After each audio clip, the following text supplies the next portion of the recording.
Hello बच्चों, सत श्री अकाल and namaste from my side. How are you all? So guys, this is Indrajit Singh welcoming you all into the most sensible platform, right, for an aspirants, those who are preparing for JEE NEET kind of examination. So guys, this is a victory batch as usual. First of all, I want to clear out one stuff. Into the previous video, someone tried to comment that the lectures are not for the advanced levels, and okay, so guys, victory batch was designed. Okay, someone said only NEET level questions are going to come. They are Indrajit sir is only explaining the NEET based question. It's not like that. Okay, in the entire victory batch we are having the mixed things. Some of the important questions from the NEET, they have been right explained. Okay, apart from this, some of the important questions like from 2008, 2009, 2011, okay, 2005 JEE examinations are explained here, right? So it's not like that, but maximum number of the PYQs are discussed. Okay, maximum number of the PYQs are discussed. So guys, it's my request to watch the entire lecture first and please comment it. Right? You are right having a wrong impression regarding our lecture. So I want you all to clear it out, okay? Because our entire team is working day and night for you all. And suddenly if we are receiving this comment, then it is our rightful duty to answer that part.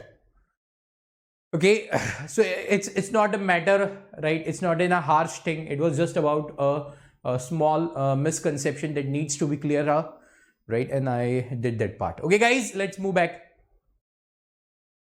Today we are going to move forward on thermodynamics.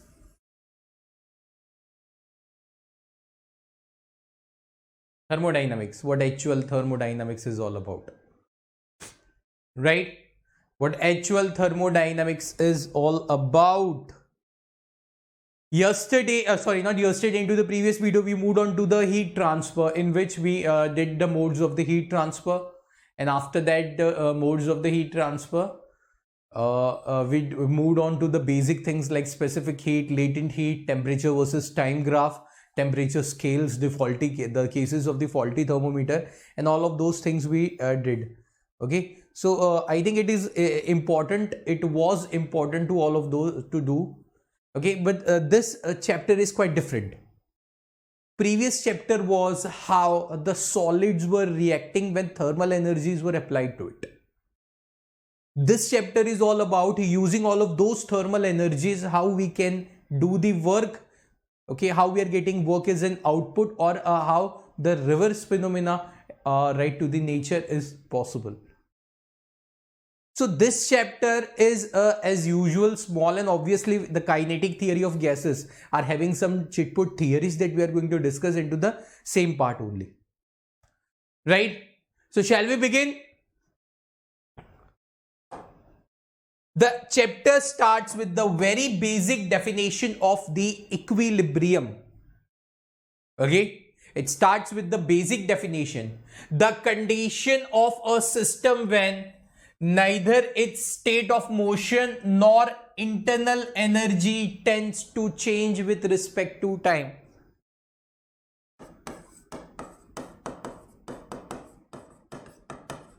State of motion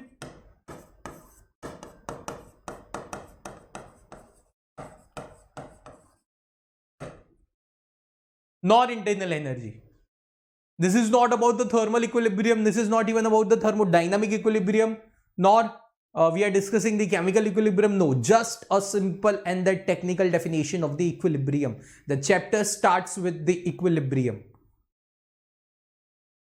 The state of the motion and internal energy never changes with respect to time.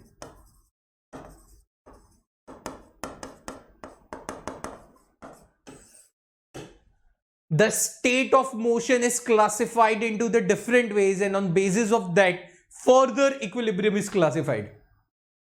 Further equilibrium is classified. So here, a simple explanation regarding the two rods it is given. The one rod is at the 90 degree, second rod is at the 10 degree.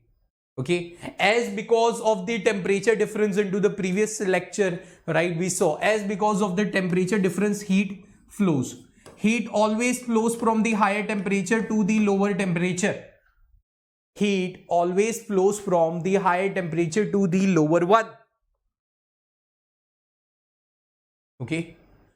Now, whenever these two objects come in contact with respect to each other after very long time, okay, after very long time I am talking about, okay, heat stops flowing.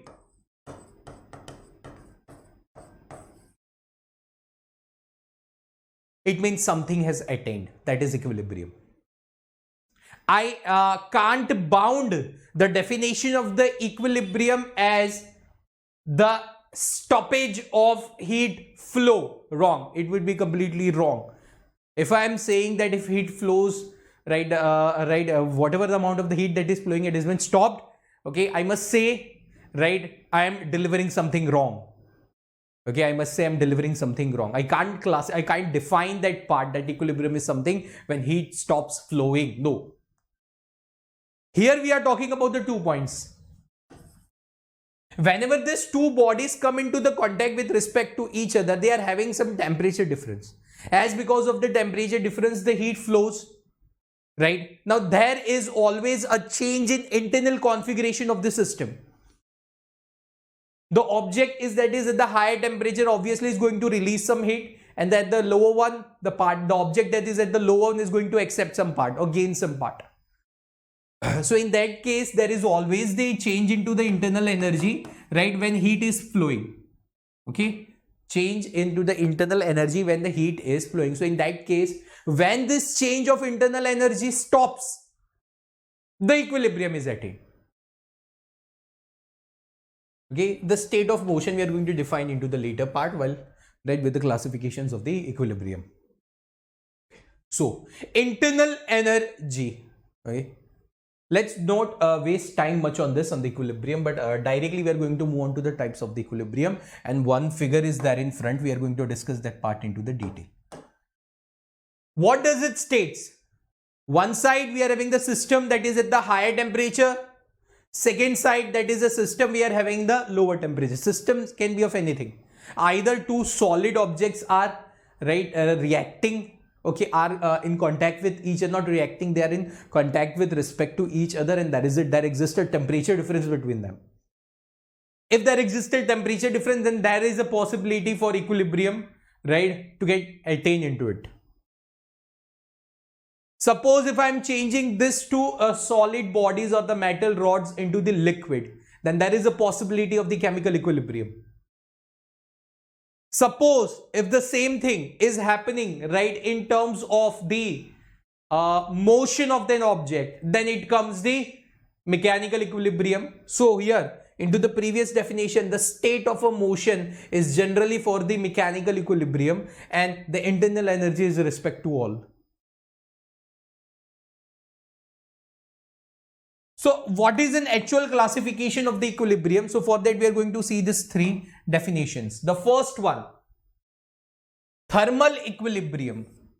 Whenever the two objects, let's say this is a temperature T1 and this is a temperature T2. Okay, let's say T1 is greater than T2. When these two objects are kept in contact with respect to each other, right, the heat starts flowing from the object that is at the higher temperature to the object that is at the lower one.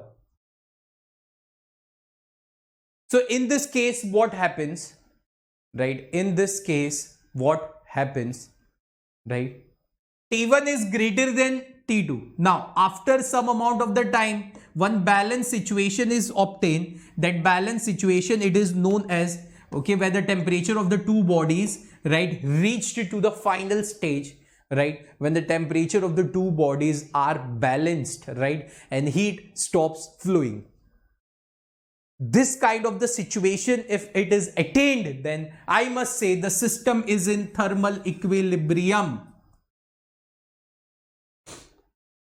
System is in thermal equilibrium. See, The temperature of the system does not changes with the time and has the same value at the all points of the system.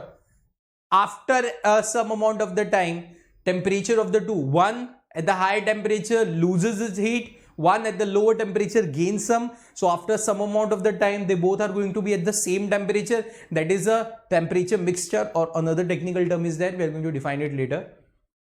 Okay. So I'm talking about that final state when the temperature of the both bodies become equal, and at that point of time, heat stops flowing, right? And the temperature would be same at all points of the system. Whenever this kind of the equilibrium is attained, we can say the system is into the thermal equilibrium. The system is into the thermal equilibrium.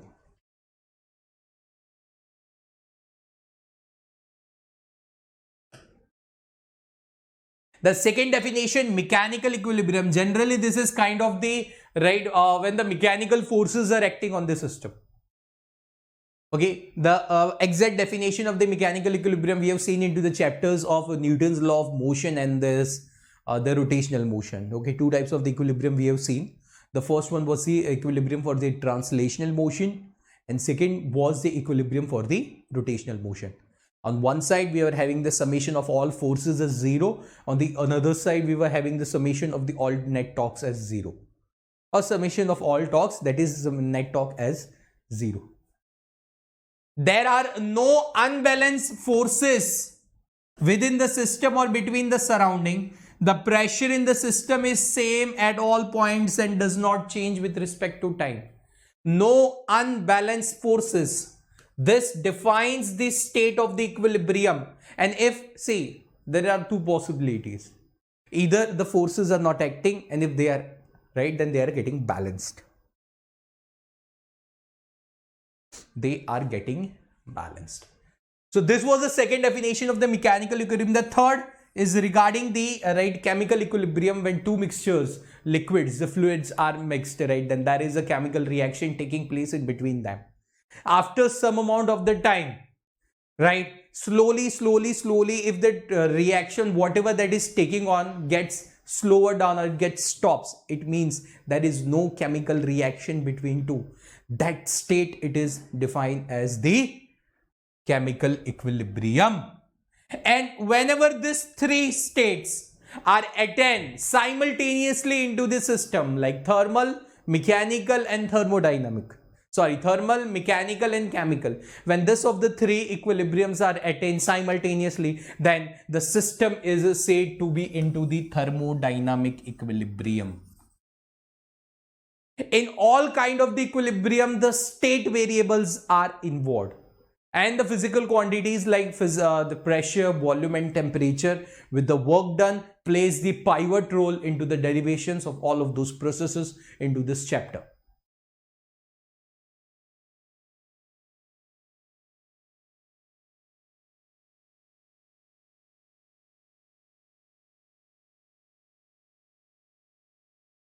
Right. So this was the type of equilibrium. Okay, and the chapter starts with the very simple explanation of the zeroth law. Zeroth law. Yes. Now in this chapter we are only going to deal with the cases of the thermal equilibrium. Right. Because the entire chapter is all about all of those processes that are involved into the thermal physics. Thermal energy is directly involved into it. So that's why maximum number of the cases would come upon the thermal equilibrium.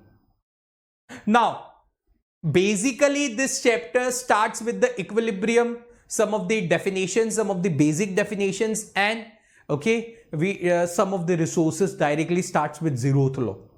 But before that, yes, it is important, right, to explain the equilibrium, else it would be injustice with you all.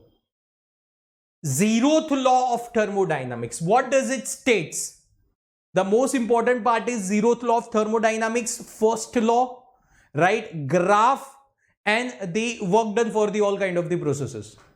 And the work done for all kind of the processes indirectly helps us to understand the Boyle's law, Charles' law, Gay-Lussac's law of the kinetic theory of gases. Anyone apart from this, there are some assumptions into the kinetic theory, right? Okay, the entire chapter is explained with this only, and okay, we are going to have some assumptions that I will explain it separately. Zeroth law of thermodynamics, right? This zeroth law involves the three systems, right? In figure it is mentioned three systems are involved, right? Now see, the statement says that if A is in thermal equilibrium with C,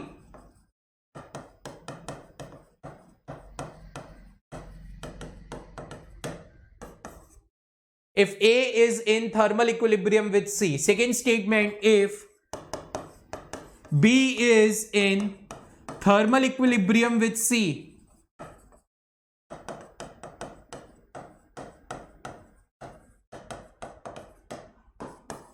then I must say A and B are also in thermal equilibrium.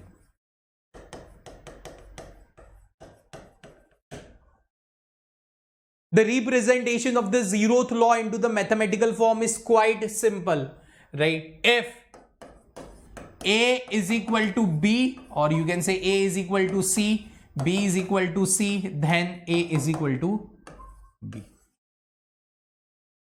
right? If A and C are in thermal equilibrium, if B and C are in thermal equilibrium, then I must say A and B are also into the thermal equilibrium. This is what the simple explanation of the zeroth law of thermodynamics is all about. A very fundamental thing of the thermodynamics.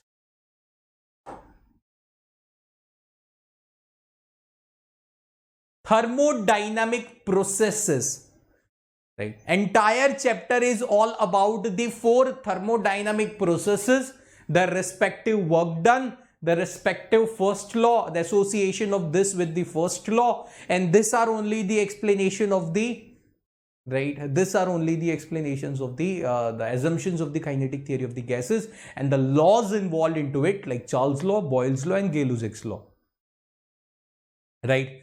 Okay, so lots of things we are going to cover it up. Okay, I hope so you are ready and we are going to enjoy that part, right? Yes or no? Okay, we are going to enjoy that part. Not going to enjoy? Thermodynamic processes. Basically in this chapter, right, four processes are involved, right? First of all, if I want to explain the basic definition of thermodynamic process, then how the moment of thermal energy, or if we are specifying this thing, how the movement of heat energy takes place within the system, how they are interacting within the surrounding. Okay, in the thermodynamic process, basically two things are involved. One, there is a system, right? Second one, that is surrounding. Sometimes the thermodynamic processes occurs within the system, or sometimes the heat exchange takes place in between the system and surrounding. But if I am talking about the very simple explanation of the thermodynamic process, if I am talking about the very simple explanation of the thermodynamic process, then I must say the moment of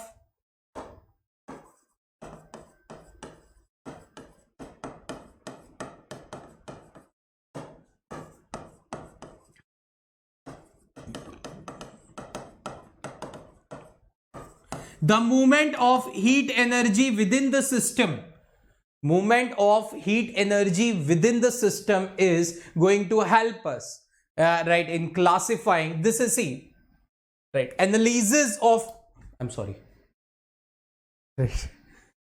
analysis of the movement of heat energy within the system, how it is taking place, how state variables are involved into it. That is going to define the thermodynamic process and its type. Suppose this movement of the heat energy within the system that is moving on with the constant pressure, suppose it can move on within the system at the constant volume, suppose it can move on within the system as the constant temperature, or okay, the heat energy, this whatever the heat transfer is there, that movement is quite rapid, right, or this movement is unknown. So this 5 things are going to help us in classifying this further processes, right? So if I am going to explain the thermodynamic process, then simply I want to define it as how the moment of the heat energy takes place within the system. How the movement of heat energy takes place within the system, then that is nothing else but the thermodynamic processes. Right, that is nothing else but the thermodynamic processes.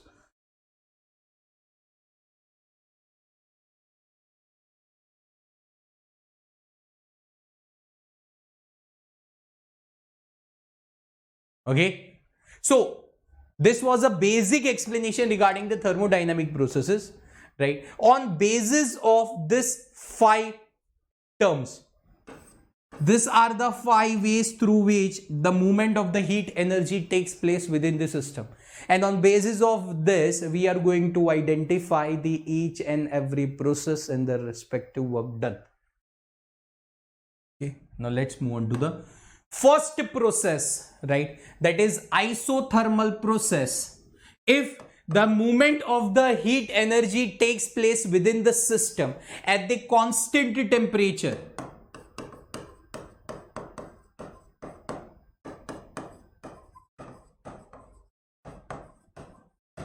right, then the process, that thermodynamic process, it is nothing else but the isothermal. It is named as isothermal process, right?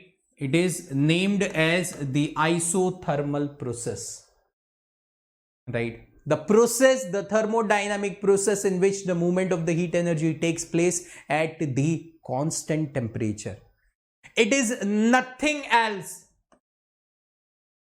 right, just happening at the constant temperature, right?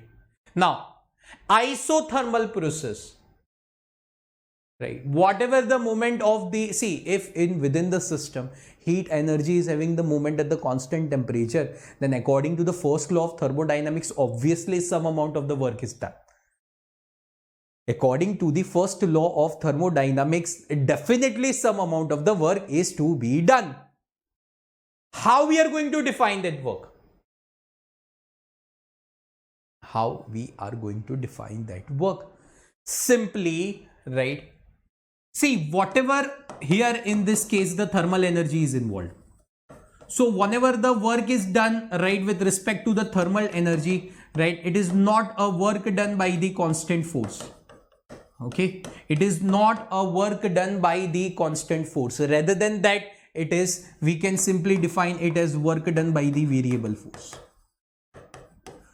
Okay, so whatever I can't define in terms of the mechanical force, whenever the thermal energy is involved, right, we can't define that part into the terms of the right, mechanical force. But yes, obviously whatever the things are going on into it, okay, in which the constant force is not involved.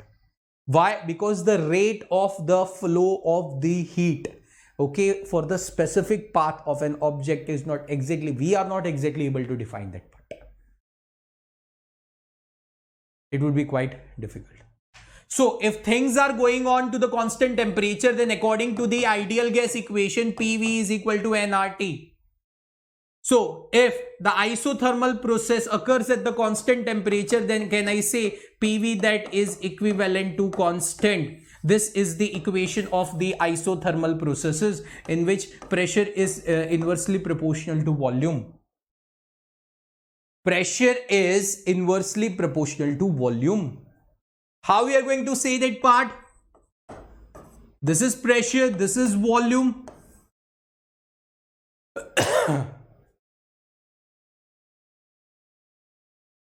Right, pressure is inversely proportional to volume.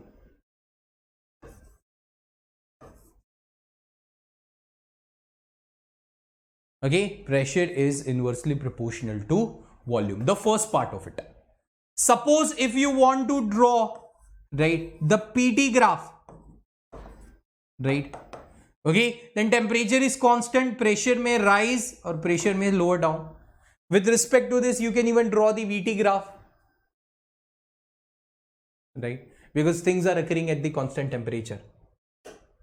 How work done for the isothermal process is defined, right? How work done, see, as I told you all, here work is not done by the constant force. So here whatever the work, if heat energy is having the moment within the system, then there is always a possibility of work done. Something we are getting it as an output, na? Entirely, it's not about, right, a person who is entirely freely roaming inside the room and no work is done. No, it's about the ideal case we are talking about, in which actually, as because of the application of some thermal energy, or as because of some changes within the system, right, there is a moment that has been noticed about the thermal energy or the heat energy, right? There is a moment of it. So it means for that we are having the work done.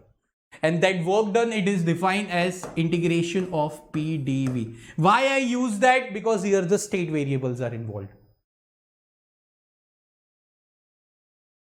So if I am defining this work done as the integration of P dot dV, again, if I am drawing this PV graph, right, can I say this is the final volume?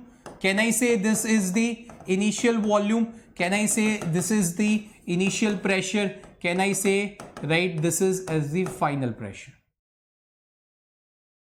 Right. According to the equation of ideal gas,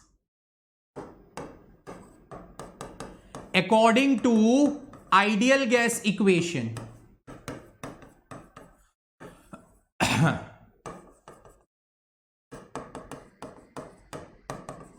right, can I say PV that is equal to NR of T, right? Then P that is equal to nRT by V. Okay, can I consider this as equation number 2? Can I consider this as equation number 1, replacing, right, 2 in 1? Replacing 2 in 1. So whatever the amount of the work that I am getting is equal to integration of nRT by V into dV, limiting from V initial, right, to V final, or we can say V initial as V1 and V final as V2, right? Okay, so here we can say work done that is equal to nRT ln of V2 by V1, right? And if we want to convert this natural log into the log to the base 10, right, that is nRT log to the base 10 V2 by V1. This is nothing else but the work done by the isothermal processes.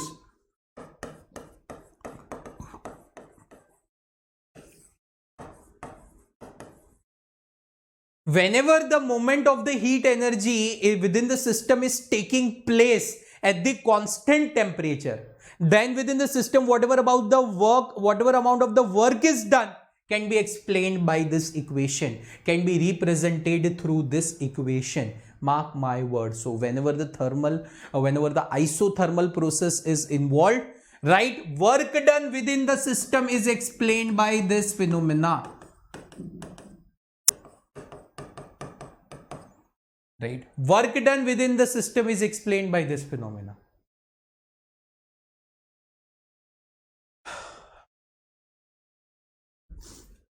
Work done within the system is explained by this phenomena. Second process involved here is the adiabatic process. Okay, for the adiabatic process, I am going to give you all a very simple example how the movement of the heat energy takes place within the system. Have you seen the ad of ECG, right, engine, clutch and gear? Okay, in that one animations they are showing, right, rapidly one object is moving up and down, up and down, up and down. The piston, okay, that part that is moving continuously, that is attached to the crank with the shaft. Okay, it's the part of the mechanical engineering. It's okay, but we are not moving on to that part right now. The piston we are talking about, right? The piston that was shown into the animation of the engine clutch gear ad, that is moving up and down, up and down, up and down, up and down, up and down. The movement of the heat energy within the systems, right, occurs quite rapidly. The piston, suppose let's take an example, there is a gas filled inside the chamber and the piston is attached to the top. When piston moves down, gas is compressed. When piston moves up, gas expands. This process occurs so rapidly that system is having no possibility, right, to exchange the heat with respect to the surrounding. Generally, when the adiabatic process is explained, they used to say net heat flow is 0. But why this occurs? As because process is quite rapid such that system won't get time for heat exchange, right? System won't get time for the heat exchange. This is nothing else but the adiabatic process, right? So generally, if we are talking about the adiabatic process, then how we are going to define that? Delta Q net, the heat flow is 0. What is the equation of the adiabatic process? PV to the power gamma is equal to constant, where gamma is the adiabatic index, right? Gamma is adiabatic index. It is also defined as, right, for the different gases, it is also defined as Cp by Cv ratio, specific heat at the constant pressure, specific heat at the constant volume. Generally for the adiabatic processes, right, gamma, the adiabatic index value is always 1.4. Generally it is a 1.4, and apart from this it depends on the monoatomic gas, the diatomic gas or the triatomic gas, right? Generally it is 1.4, and then else it depends on the value whether it is mono, dia or tria. Okay, if suppose I want to plot this graph, this is the equation for the adiabatic process. Suppose if I want to plot P by 1 to the power gamma, the graph, again it is going to same, right, like the adiabatic process, but okay, it is going to be same like the isothermal process, but work done in this case is quite more, right? P V graph, it is going to be like this way. Okay, area under the adiabatic process into the PV graph, it is more as compared to the isothermal, right? So the graph is curve only, right, but the slope differs in between the isothermal and the adiabatic processes, right? The slope differs in between the adiabatic processes and the isothermal processes. Now, how we are going to define the work done for this? Again, same formula, W is equal to integration of P dV. W, that is integration of P dV, right? While moving on from the initial volume V1 to the final volume. Can I consider this as equation number 1? Now, according to the equation of the PV to the power gamma, that is equal to constant. This is the equation of the adiabatic process. Can I say P, that is equal to constant whole divided by V to the power gamma? This is equation number 2. Replacing 2 in 1. Replacing 2 in 1. What I'm going to get as an answer? This work done is equal to integration of C whole to the power gamma V1 to V2. Right? V1 to V2. Okay, so here work done, that is nothing else but V whole to the power minus gamma plus 1 whole divided by minus gamma plus 1, right, limiting from V1 to V2, right? And here constant C is there. So W is equal to C V2 minus gamma plus 1 minus C V1 minus gamma plus 1 whole divided by minus gamma plus 1. Now, if I'm talking about the equation of this adiabatic process, then I must define it as PV is equal to constant, P1 V1 raised to gamma is equal to constant at the initial state, P2 V2 to the power gamma is equal to constant at the final state. So here the C, that is constant appearing into the term, can be replaced from the respective equation. So finally what we are getting, P2 V2 to the power gamma V2 gamma minus gamma plus 1, P1 V1 whole to the power gamma V1 minus gamma plus 1 whole divided by minus gamma plus 1. 1 V2 will get cancelled, 1 V1 will get cancelled. So final work done for the adiabatic process, it is going to come upon as, where gamma is nothing else but an adiabatic index. Gamma is nothing else but the adiabatic index.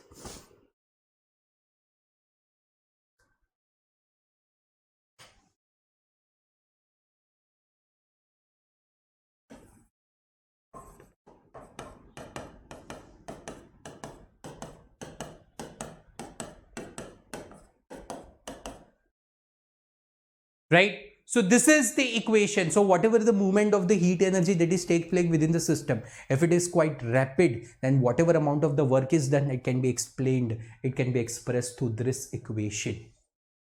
It can be expressed through this equation. Right? Okay, now moving forward.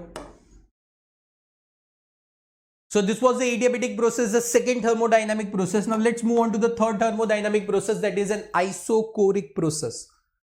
The explanation of the isochoric process is quite simple.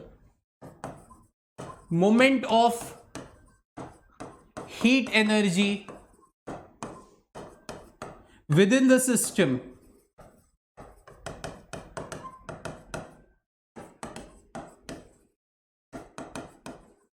at constant volume.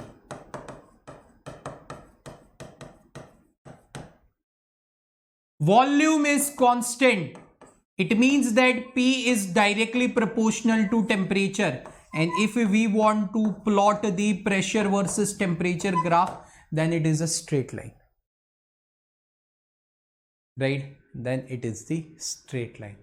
If you want to draw the PV graph, right? If you want to draw the PV graph, then it is a constant volume. Pressure is either increasing or decreasing. Right? And if you want to draw the VT graph, okay, temperature is either increasing or decreasing. So isochoric process, whatever the movement of the heat energy that is taking place within the system at the constant volume, right, at the constant volume.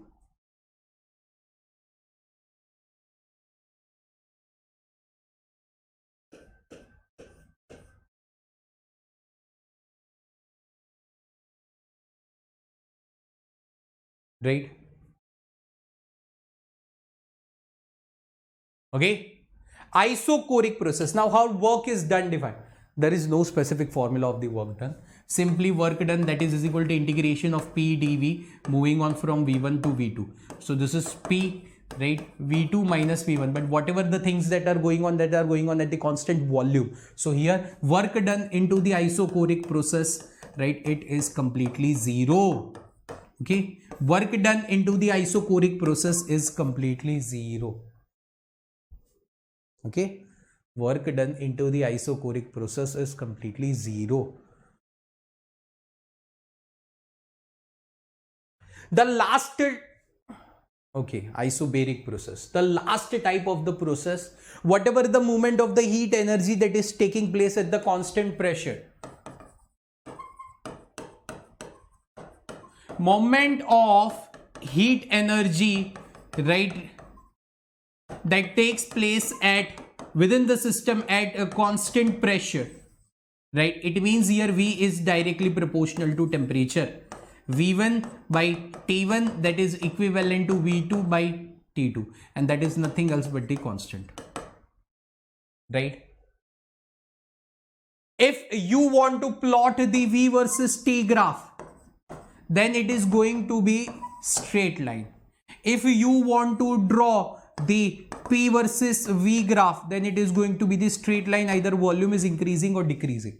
And suppose if you want to plot the pressure versus temperature graph, again the line will be the straight, whether it is increasing or decreasing. On basis of the equation, right, the things are always get defined. Okay. How we are going to define the work done for this? As usual, the simple formula of the work done is P dV, limiting from V1 to V2. For the isobaric process, the pressure of the system is constant. So we are going to define the work done as W is equal to P integration of dV limiting from V1 to V2, or P is equal to V2 minus V1, or W is equal to P delta V, or W is equal to NR of delta T. These are the two equations of the work done for the isobaric processes, right? For the isobaric processes.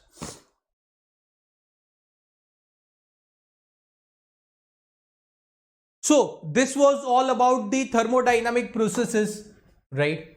Okay, the fifth one, in which the moment of the heat energy is actually not known. Random moment is there, and it is some mathematical expression is needed to express that part.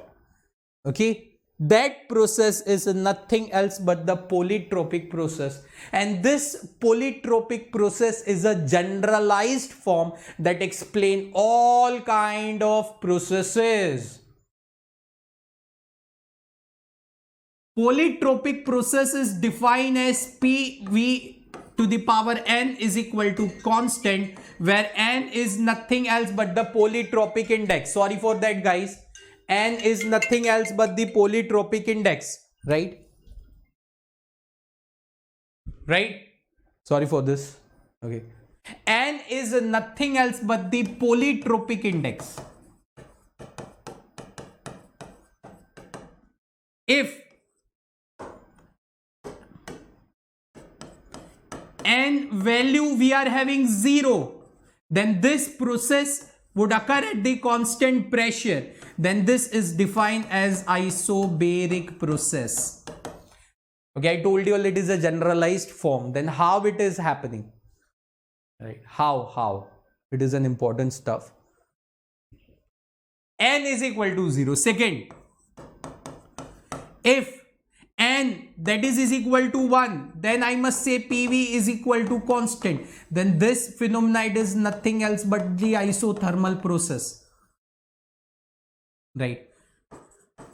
If N is equal to adiabatic index, then equation is PV to the power gamma is equal to constant. Then this phenomena is nothing else but the adiabatic process. This phenomena is nothing else but the adiabatic process. And if N extends to infinity,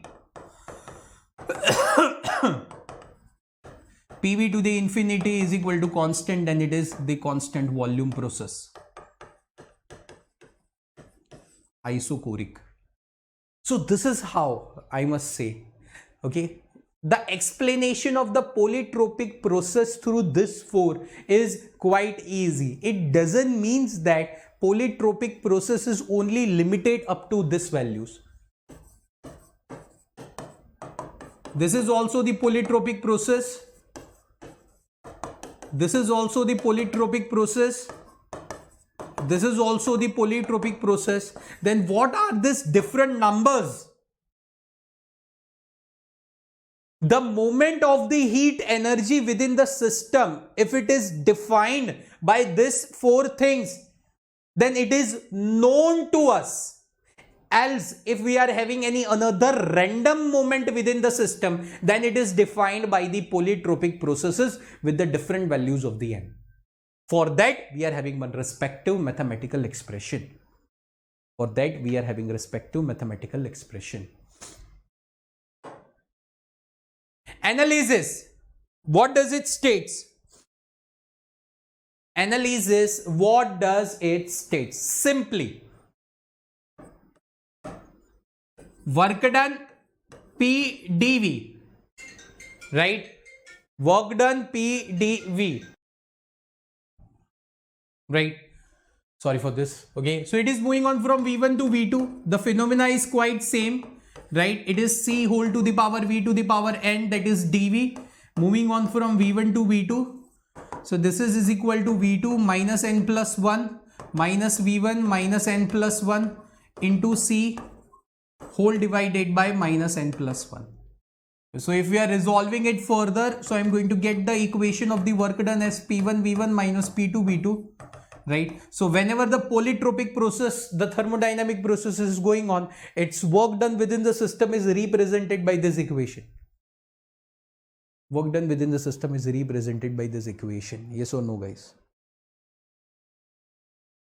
Okay, work done within the system is represented by this equation. Okay, now we are moving forward to the first law of thermodynamics, and for that the explanation of the internal energy is quite needed. Energy that is associated with internal configuration of the system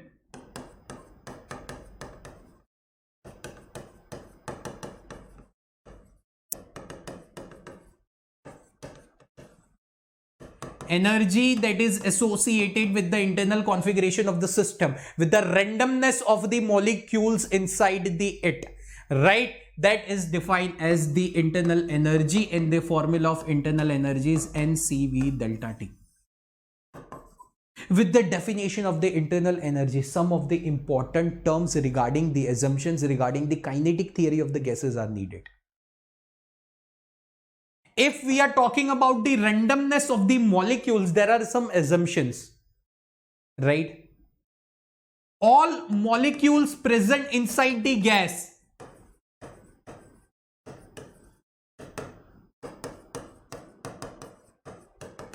are identical spheres.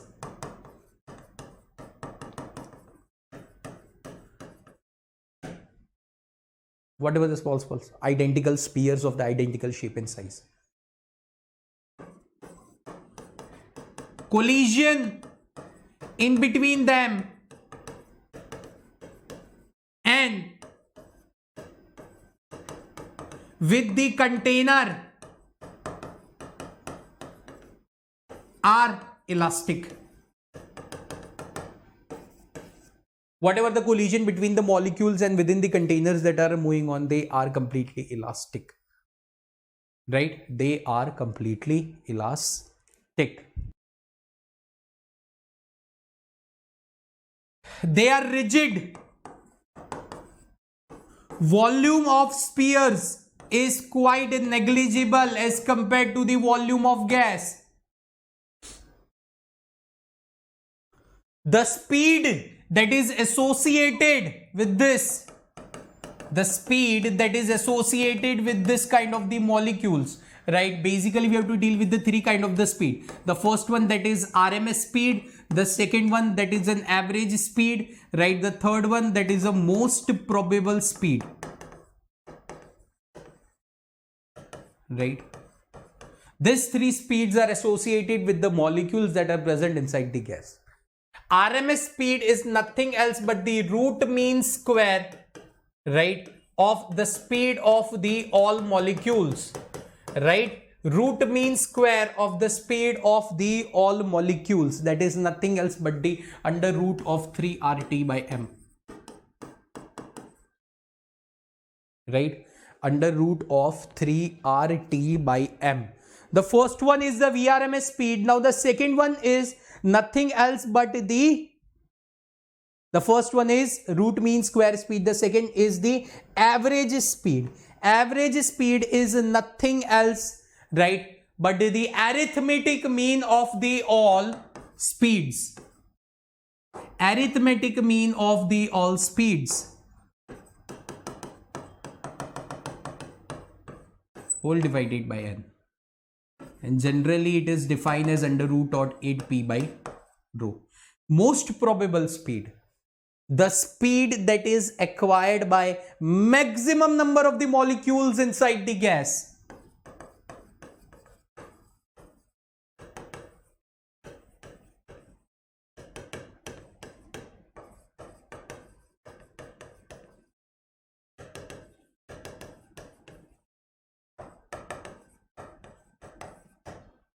Two p by rho, right? 2p by rho. The explanation of Boyle's law, Charles' law, and Gay-Lussac's law, right? That we have already explained, okay, in front, right? Okay, that we have already explained in terms of isobaric processes. Here, pi will come, okay, 8p by rho pi. Okay, and these are the explanation of the speeds and the some of the important assumptions, right, that has been used into the kinetic theory of the gases. Right. Apart from this, one small definition of the mean free path is there into the kinetic theory of gases, but it is included. It is a simple definition of the mean free path. Okay, one simple equation is there, and direct formula based questions are going to come upon front. Okay, and beyond this, there is a relation between the kinetic energy, right, and the temperature. Okay, that is another, right, definition, and it's a very small part. It is defined as 3 by 2 kT, and in which there existed degrees of freedom.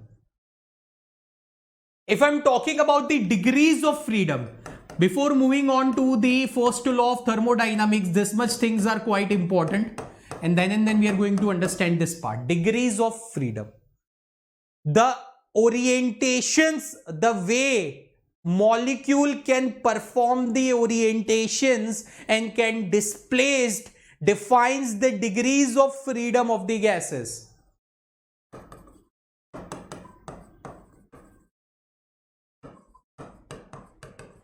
Molecule can perform the orientations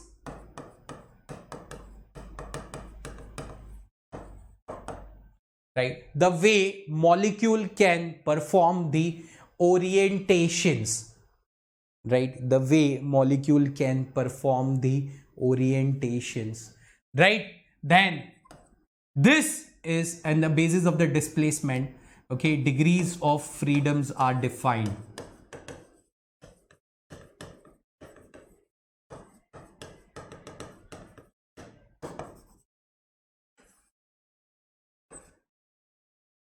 Right, degrees of freedom depends on the temperature. Generally, if I'm talking about the monoatomic gases and the low temperature, we are having the 3 degrees of the freedom. Okay, 3 ways the molecule can perform the orientation. First, displacement can occur through the translational motion. Second, displacement can occur through the vibrational motion. Third, displacement can occur through the rotational motion. So if I'm talking about the monoatomic gas, then monoatomic gas is having the 3 degrees of the freedom, one translational, one rotational, one vibrational. If I'm talking about the diatomic gas, then at the very low temperature, right, the diatomic gas is having the 5 degrees of the freedom. In some of the books, right, at the very high temperature, it has been given that in some of the books, the diatomic gas is having 6 degrees of freedom, while into the some of the resources, it has been shown, okay, the 7 degrees of the freedom. Okay, so generally we are only taking this thing at the lower temperature, triatomic, at the very high temperature 7. Okay, at the very high temperature 7. So this is all about the degrees of the freedom, and right, through degrees of freedom the Cp Cv values are calculated and their mixtures. Okay, so now beyond this, right, let's move on to the first law of thermodynamics. It states that Q is equal to U plus delta U plus W. Q is equal to delta U plus W. This is the first law of thermodynamics. How we can justify this statement as a first law? Whenever the heat is supplied of the system of that value, some amount is work done, some amount will change the internal configuration of system. And let's move on, let's move back to the same example of a rod and the furnace, when the rod is kept inside the furnace at the furnace temperature, right? Okay, now what will happen? Some part of the rod will get melt. It means work was done by an external agent, or work was done by an heat and that was the part of Q, and there is a small change into the configuration of the system. There is a change. The part of the rod that is getting melted will change the configuration of the system. It means internal energy of that part is getting changed. Right? So that show whatever amount of the heat you are supplying, among that some part of that heat supply work is done and some part will change the internal energy of the system. In theoretical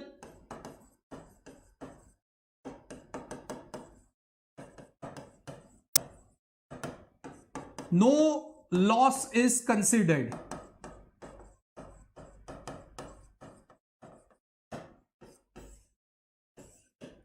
Theoretical aspects, right? Practically always loss is there. There is no 100%. See, efficiency of any process is never 100%. No, that's not possible. Right? That's not possible. Right? So a theoretical aspect we can say, right? So this is what the statement of the first law of thermodynamics and no loss is considered. Now, how we can define the first law of thermodynamics for all of those processes?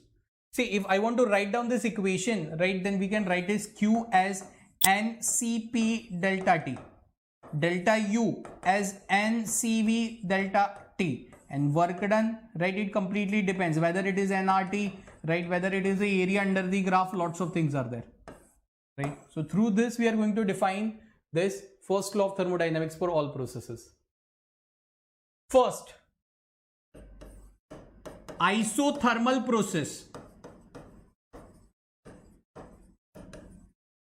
Right, isothermal process. For isothermal process, can we say that PV that is equal to constant, right, and temperature of the system is completely constant. So in that case, if temperature of the system is constant and NCV delta T, right, NCV delta T, this is 0, there will be no change in internal energy of the system. Delta U will be completely 0. So according to the first law, Q is equal to delta U plus W. Whatever amount of the heat is supplied is completely a work done.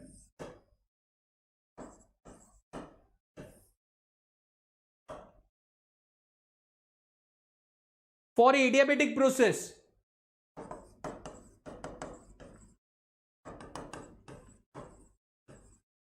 heat flow is 0. It means whatever amount of the delta U is there. See, Q is equal to delta U plus W for adiabatic process. If net heat flow is 0, why net heat flow is 0? Because the process is quite rapid. So here, can we say that Q is equal to delta U plus W, right? In this case, if Q is 0, so whatever amount of the work is done, that will be stored into the negative of the internal energy. This is how we are defining the first law of thermodynamics for the adiabatic process. Third process, right? Isochoric process. For isochoric process, can I say, right, work done of the system is 0. Why? Volume of the system is kept constant. So it means work done is 0. So whatever amount of the heat is supplied, right, it is equivalent to delta U. Whatever amount of the heat is supplied, that is equivalent to delta U. The fourth process, that is isobaric process, right? In isobaric process, pressure is kept constant, right? And if pressure is kept constant, then obviously Q is equal to delta U plus W. We are going to measure the variations in all, right? Okay, so that's a general equation, right? It completely depends on case to case and values, how they are getting changed, right? So this is the first law of thermodynamics for all kind of the processes, right? Now, basically, see, now we are going to solve the questions of the first law of thermodynamics, and before that, two most important things are remaining. First one, there are some special PV graph. For that, right, we are having the direct shortcuts, and those kind of graphs are already asked into the examinations, right? We are going to see that as the PYQs also, right? But there are some graphs. Let us take an example. Okay, first of all, before moving on to the graph, right, let's move on to the sign conventions of it, right? So it's all about the sign conventions first, right? Let's move on to the sign conventions, okay, because they are the most important part. right? See, for any kind of the thermodynamic process, these are the general sign conventions, right? If I'm talking about the heat supply, when the delta Q is taken as the positive, when the heat is supplied to the system, when it is taken as negative, when heat is drawn from the system. When delta W is positive, when work done is by the system expansion, it means it is positive. When work is done on the system compression, it is negative. Delta U is positive when temperature increases, and when temperature decreases, delta U is negative. These are the basic sign conventions. And if we are talking about the graph, right, okay, if it is clockwise, if the process is going on clockwise, then work done is positive, and if the process is going on in anti-clockwise, right, okay, if the process is going on in anti-clockwise, right, then work done is negative, right? Anti-clockwise, the work done is negative. So these are the common sign conventions, very simple. Q, supplied positive, released negative.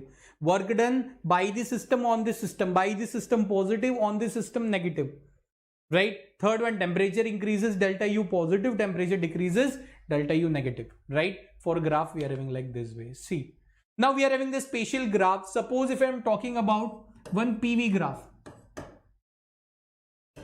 just keep one thing into the mind, area under the PV graph is always work done.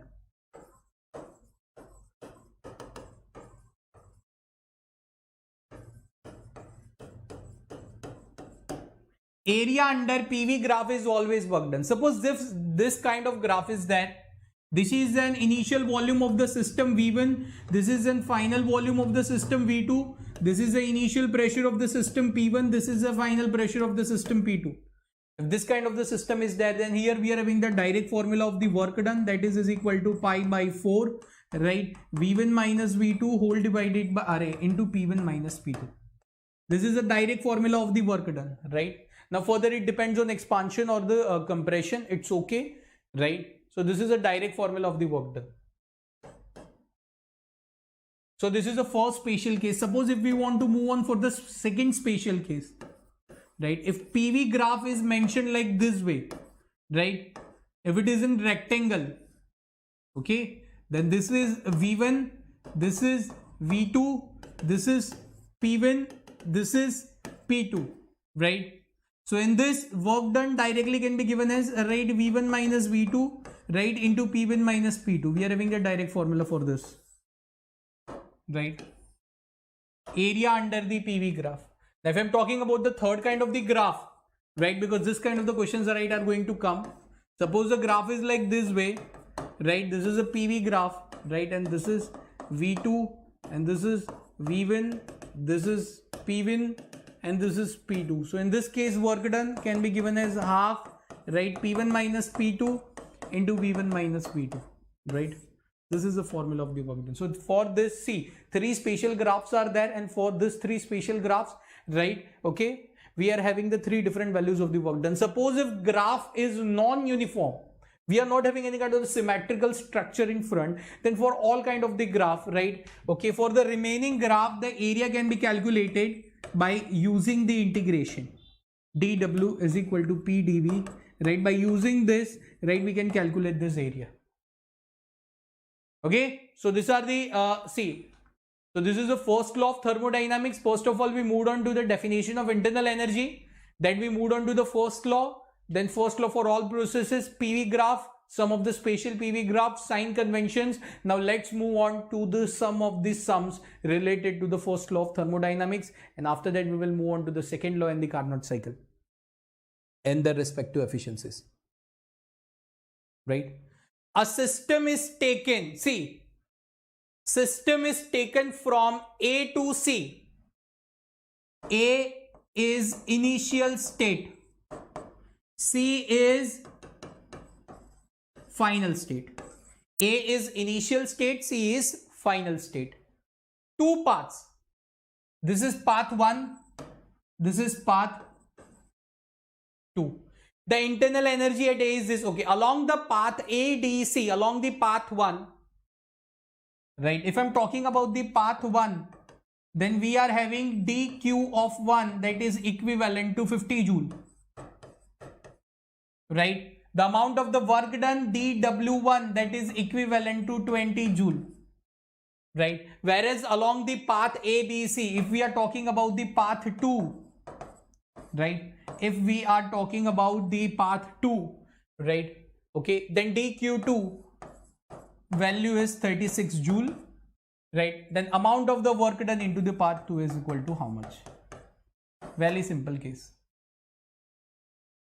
See, answer. See, this question is asked in Karnataka NEET 2013. How we are going to solve this? I want to write down one statement note. Change in internal energy never depends on path taken. Change in internal energy never depends on the path taken, right? It depends on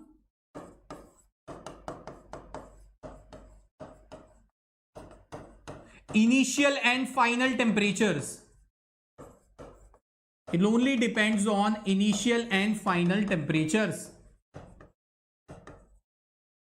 Suppose in between initial and, if I'm talking about initial and final states, let's take an example. This is an initial stage, this is an final stage. Suppose this is my first path, right? This is the second path, this is the third path. In all of those three processes, if the temperature at the initial and final state is not getting changed, right, then it doesn't matter from which path the gas is doing the work done. Delta U will be same for all.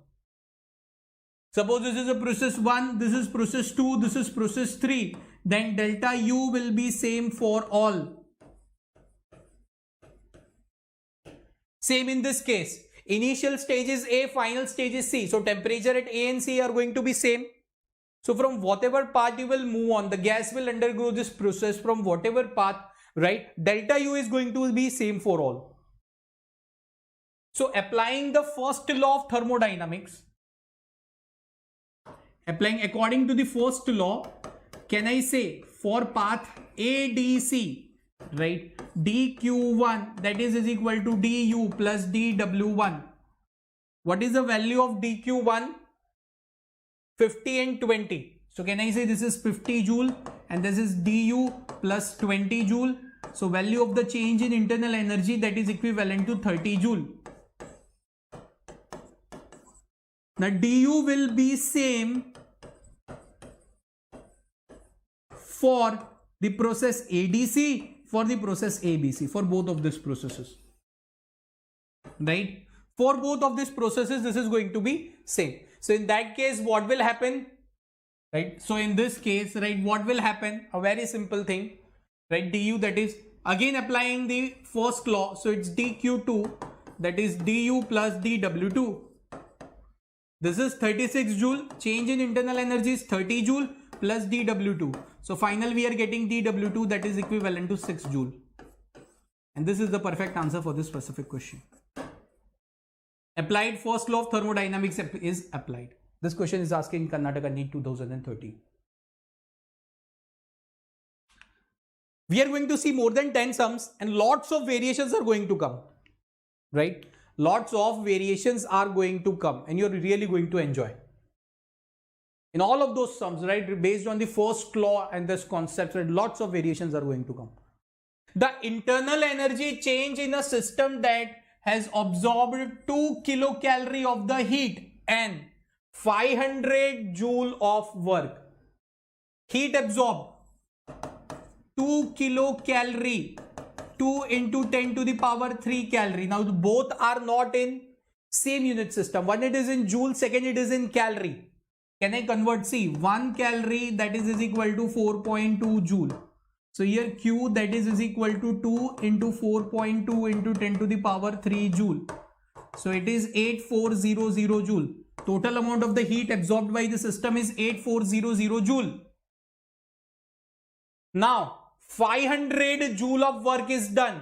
We need to calculate the change in internal energy. Simple, directly according to the first law of thermodynamics.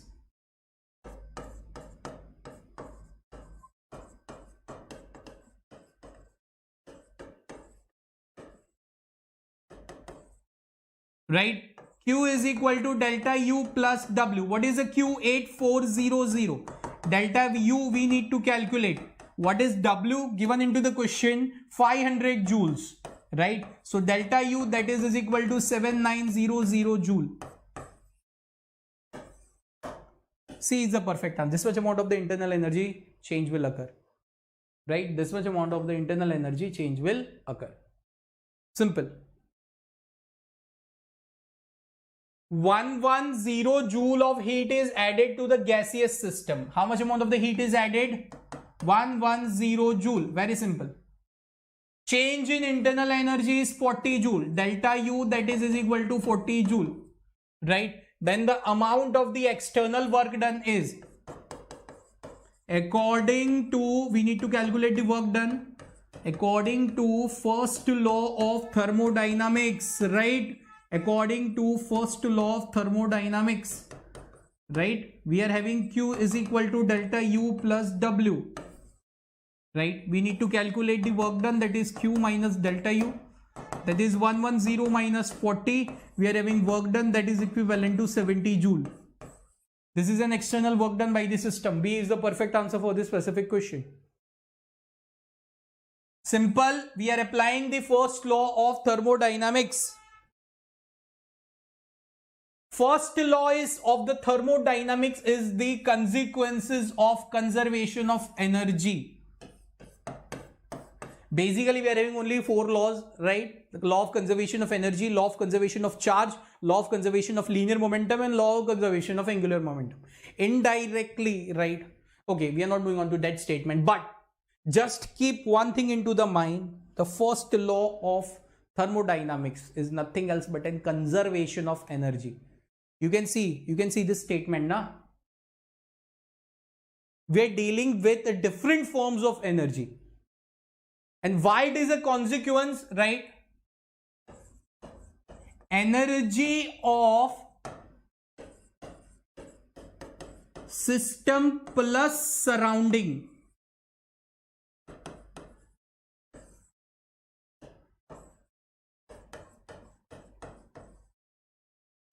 is conserved. Energy of both system plus surrounding is conserved. So that's why it is the consequences of conserve. The first law of thermodynamics is consequences of the conservation of energy. 2 cylinders. This question is quite important. See, this kind of the theoretical question is asked in NEET 2020, latest one. 2 cylinders A and B are of the equal capacity. Cylinder A, cylinder B, both are of the equal capacity. 2 cylinders A and B are connected to each other by a stopcock. They are connected to each other by stopcock. There is a stopcock.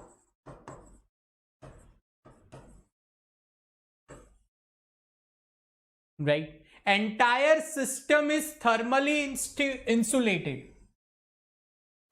A contains an ideal gas at standard temperature and pressure.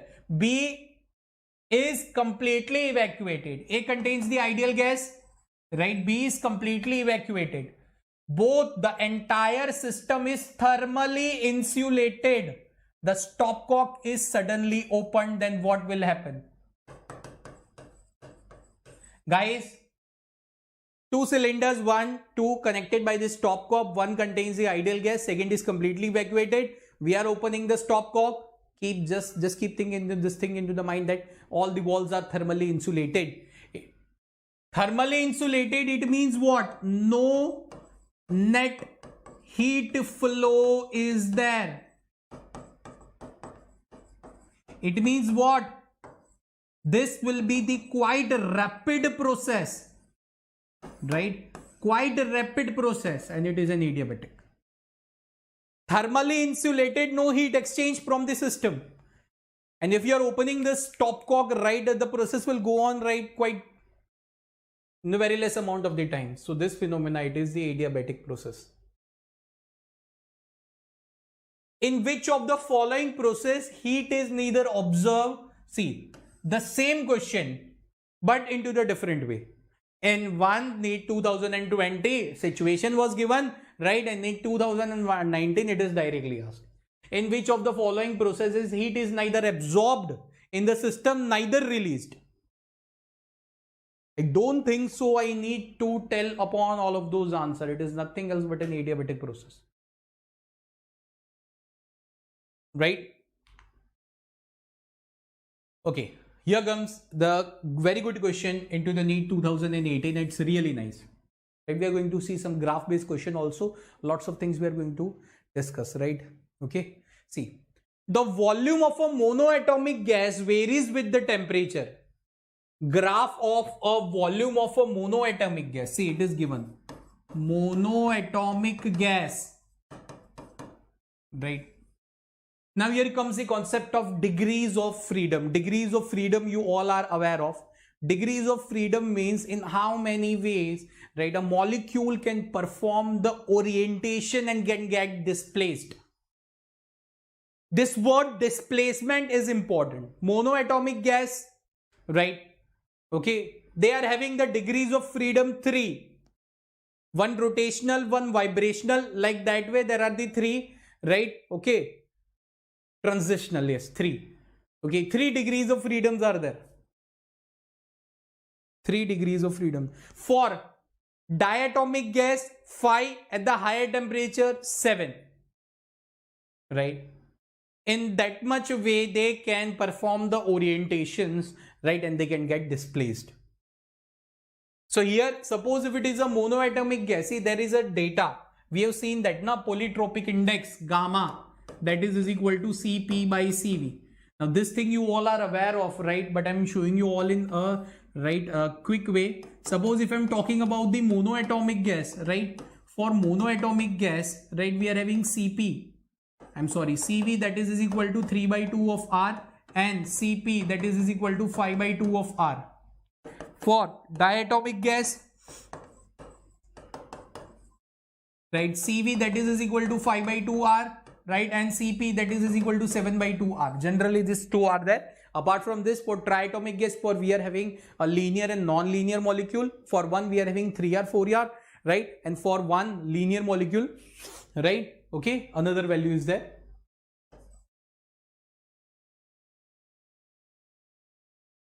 Okay, so gamma is equal to Cp by Cv, this thing is there. Okay, apart from this, Cp minus Cv by R and lots of things are there. Okay, volume versus time temperature graph is given. The ratio of work done by gas to heat absorbed.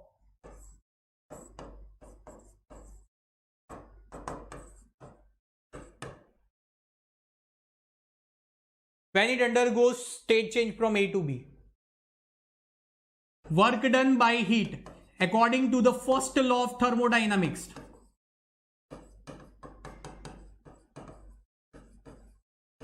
According to the first law of thermodynamics, work done by heat, can I write it as Q minus delta U by heat supply?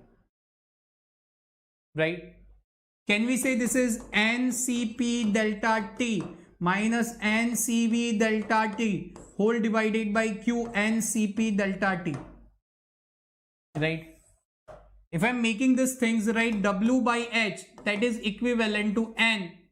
Delta T will be common, that is Cp minus Cv whole divided by NCP delta T. N delta T and delta T is going to get cancelled. Cp minus Cp, right, whole divided by. What is the value of Cp minus Cv? That is R by Cp, right? What is the value of the Cp for the monoatomic gas, right? So for the monoatomic gas value, for monoatomic gas, Cp that is equal to 5 by 2R, right? It's 5 by 2R. So that will be equivalent to R whole divided by 5 by 2R. This R will get cancelled. Work done by heat, that is equal to 2 by 5. And that is the perfect answer for this specific question. Using the first law of thermodynamics and the graph based question, right? 2 by 5. A is the perfect answer for this specific question. Next part. 1 mole of an ideal monoatomic gas undergoes a process described by, see, one polytropic process is coming. NEET phase 2 2016. PV whole to the power cube, that is equal to constant. Right? PV whole to the power cube, that is equivalent to constant. The heat capacity of the gas during this process. We are having the direct formula of the heat capacity of gas. Right? If you want to calculate the heat capacity of gas, that is Cp whole divided by 1 minus x. This is a direct formula. Let's see, in many of the resources, the derivation of this is given, but we are not interested in that right now. Okay. So this heat capacity C is equal to Cv plus R by 1 minus x, where x is a polytropic index. X or the n. Right, x or n, whatever you want to take, it's okay. Right, so it's Cv for the monoatomic gases is 3 by 2 R plus R whole divided by 1 minus what is an x value? 3. Right, okay, so we are having the heat capacity as 3R by 2, right, minus R by 2, so value of the heat capacity, that is equal to R.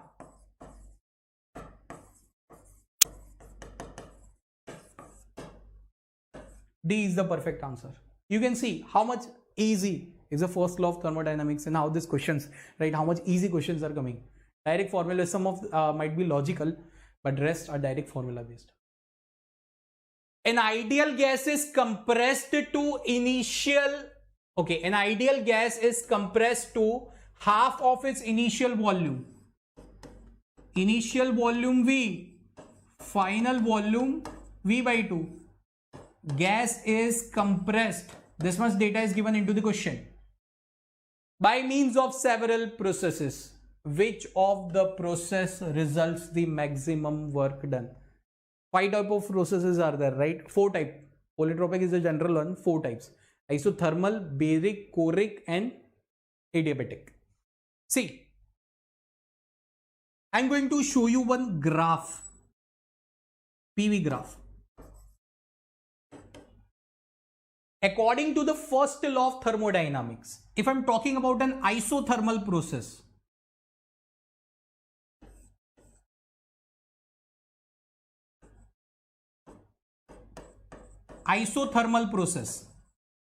this is an isothermal process, and this graph that we have plotted, the curve that we have plotted, it is known as isotherm.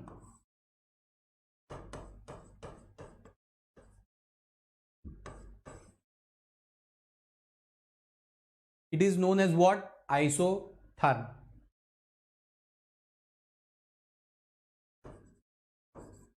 Right? It is known as what? Isotherm. Right? Now, this is A to B. In isothermal process, right, temperature of the system is kept constant. Right? Delta U is equal to 0. Whatever the heat is supplied, the same amount of the work is done. But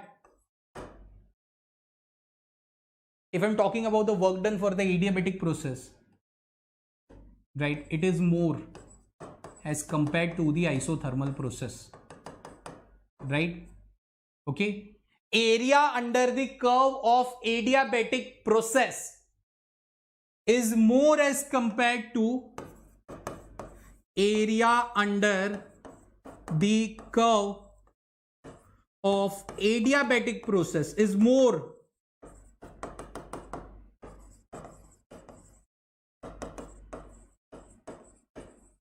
as compared to isothermal process. As compared to isothermal process. Right. So in this case, what will happen? Right. In this case, what will happen? It's a very simple thing. Right. Area, the work done by the adiabatic, obviously it is going to be greater than work done by isothermal. If I'm talking about one graph. Now, for the isobaric, this is an isobaric process work done is a straight line. For isochoric, right, we are having the graph as just this straight line where work done is 0, right? The graph of the isochoric process is like this way, right? So this is actual graph if it reminds us about the polytropic process. What was the equation of the polytropic process? P is equal to N is constant, right? If we are taking the N of value as gamma, we are having the adiabatic process. If we are having N value as 1, we are having isothermal process. You can see the value of the N index of an adiabatic process is more as compared to the isothermal process. Here isobaric process N that is equal to 0, and for isochoric process N that is equal to infinity, right? Okay, so it means that we can say work done on the gas which is by adiabatic process, work done is maximum. Just keep this thing in your mind whenever we are calculating for one single gas. If it undergoes from 4 different processes, one gas, same conditions, right? But it has to undergo from the 4 different processes. It means that it is very simple, work done is greater in the adiabatic process. Below figure shows the 2 paths that may be taken, right, from A to C. See, gas is taken from A to C. A is an initial stage, right, and C is the final stage. Okay, in process AB, right, 400 joule is added. If I'm talking about process AB, Q of AB that is equal to 400 joule. If I'm talking about the process BC, Q of BC that is equal to 100 joule, right? Now, what is the heat absorbed by the system in process AC? Okay, so first of all, for process AB, according to the first law of thermodynamics, Q is equal to delta U plus W. But process AB is an isochoric process. You can see AB, constant volume process, it is an isochoric process. So work done is 0. So whatever amount of the Q will be there, it will be delta U. So the change in internal energy in this process, that will be equivalent to 400 joule. U1, I am considering it as a U1. Now for process BC. Now BC is a constant pressure process. It is an isobaric process. So for isobaric process, Q is equal to delta U plus W. So delta U that is equal to Q minus W. So delta U2, Q is 100 joule minus P delta V. Right? So what is the constant pressure? 6 into 10 to the power 4. What is the change in volume? Volume is changing from 2 to the 10 to the power minus 3 to final volume as 4 into 10 to the power minus 3. So here delta U2 that is equal to 100 minus, right, what is the pressure? 6 into 10 to the power 4. What is the change in volume? 2 into 10 to the power minus 3. So here the change in internal energy into the second process is minus 20 joule.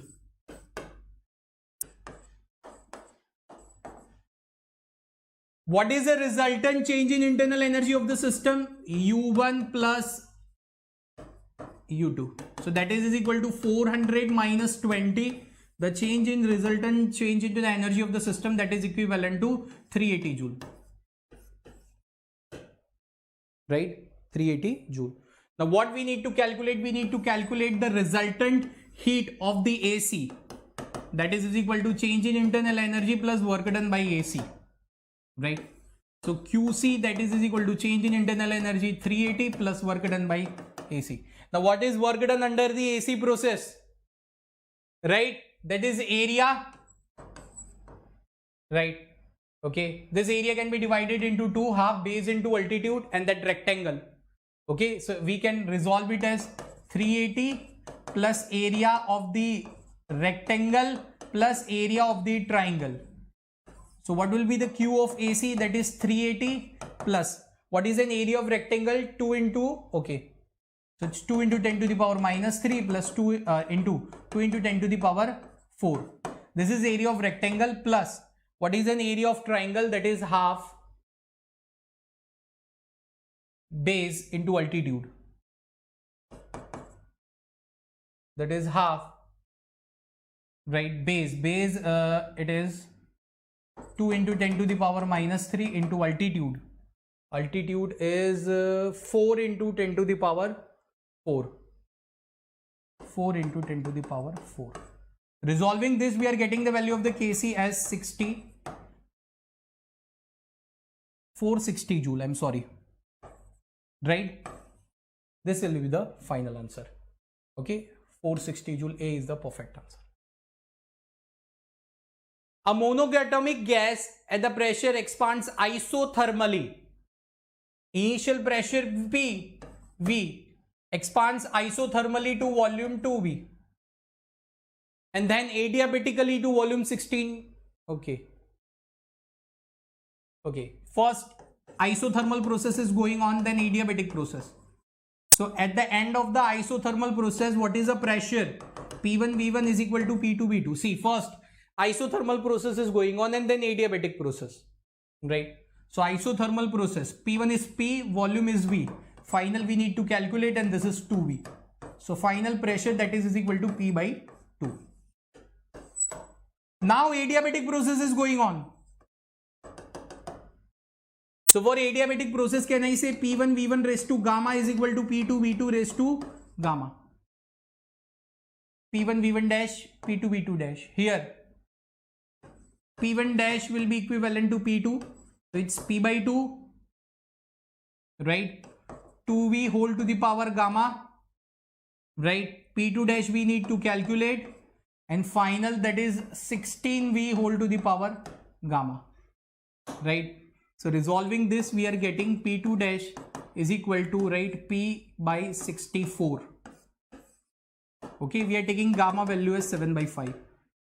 You can take gamma value as 7 by 5 or 1 by 4, right? But mathematically you can resolve it to get the answer as P by 64. 2014. Now this is one homework from my side, that is asked in NEET 2018 paper. Right, you can answer this question right beneath the video. Right, you can answer this question beneath the video. Okay. It is having two statements. The first statement, that is given by Kelvin Planck, and second, that is a Clausius statement. Right. Kelvin gave the statement of the second law of thermodynamics, right, for the heat engines. Clausius gave the second law of thermodynamics statement for heat pumps and refrigerators. Right? This is only the difference, and with that, if at any situation, if the Kelvin statement is getting violated, right, it means that Planck statement is also getting violated. Right? If the Kelvin statement is getting violated, it means that, right, yes, Planck statement is also getting violated. Now, before moving on to the second law of thermodynamics, let's understand what actual, right, is the working of the heat engine, what actual is the working of the heat pump, how refrigerators are working, and how we are able to calculate them, right? I'm extremely sorry, how we are able to calculate the efficiencies of those cycles. Again, we'll come back to this and we'll discuss this two statement.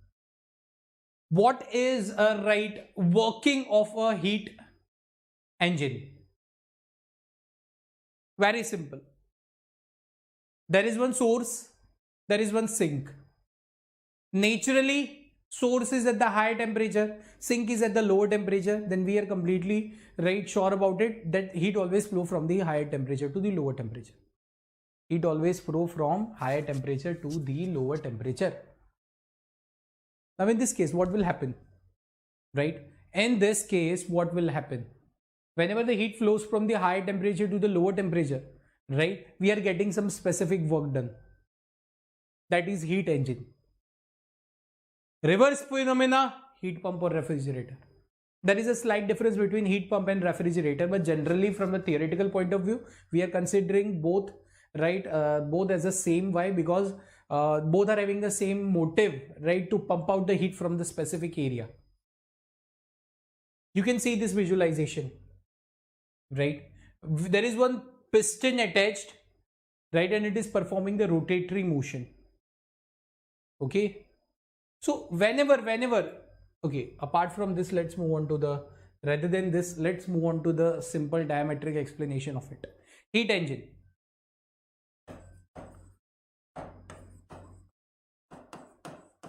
If I'm talking about the heat engine, let us check in two different. This is source. It is at the temperature T1, right? And here we are having sink. Sink is at the temperature T2, right? Source is always greater than, right, the temperature of this sink. Source will be always at the higher temperature, right? And sink will be at the lower temperature. Now here,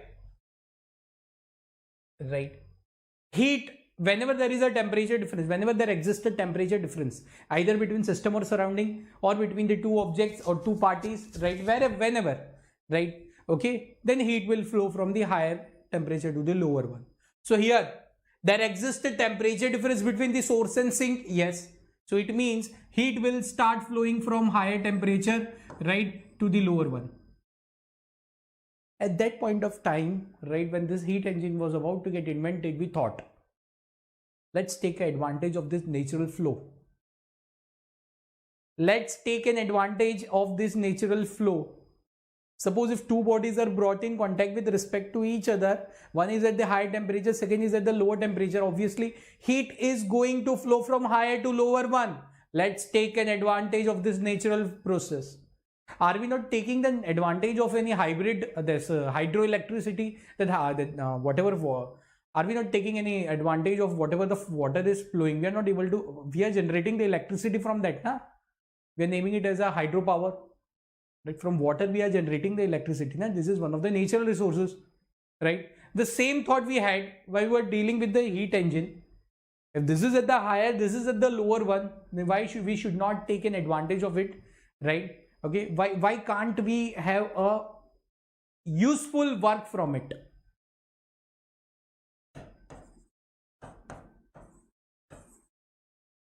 So whenever the heat flows from the higher temperature to the lower temperature, obviously, right, we are having some useful work done. Step 1, right? When heat flows from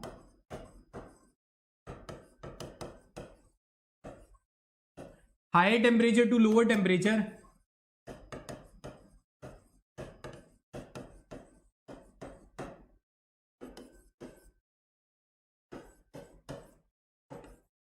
useful work is output.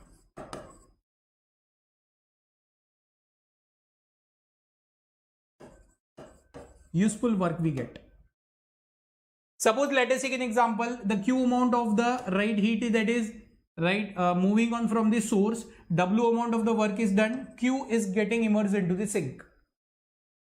So can I write down this statement? This work done, it is as because of the difference between 1 and 2. This work done, that is as because of difference between 1 and 2. Now, this is an actual process of the heat engine. It's very simple.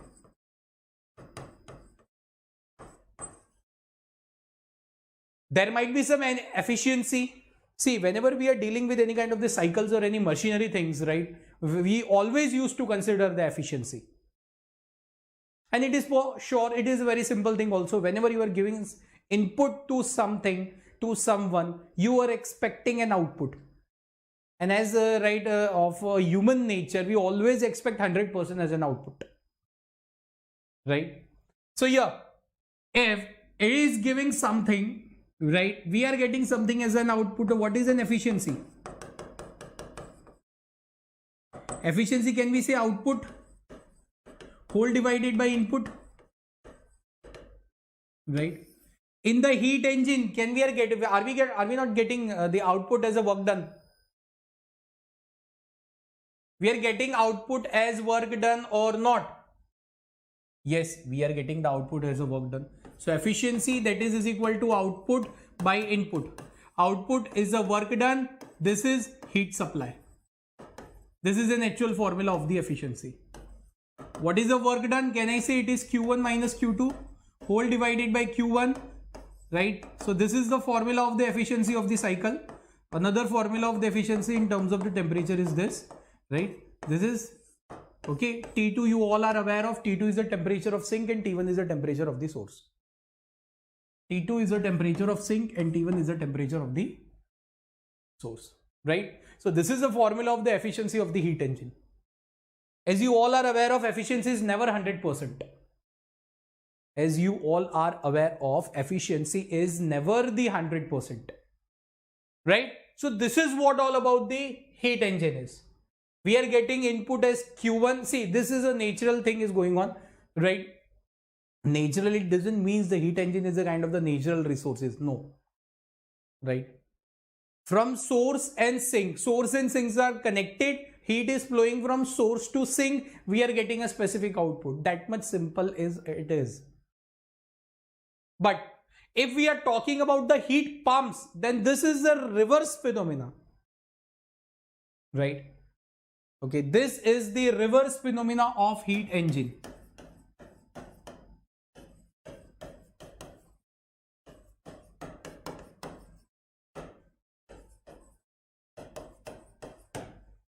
Reverse phenomena of the heat engine. Why? This is a reverse phenomena. See, you can see in this visualization. Condenser, to make things cool, it releases the heat. Slowly it is coming back, right? In the previous case, we were getting output as a work done. Here, what is the main purpose of this condenser? What is this main purpose of this condenser? The main purpose of the condenser is to pump out the heat so that the area from which heat is pumped out remains cold.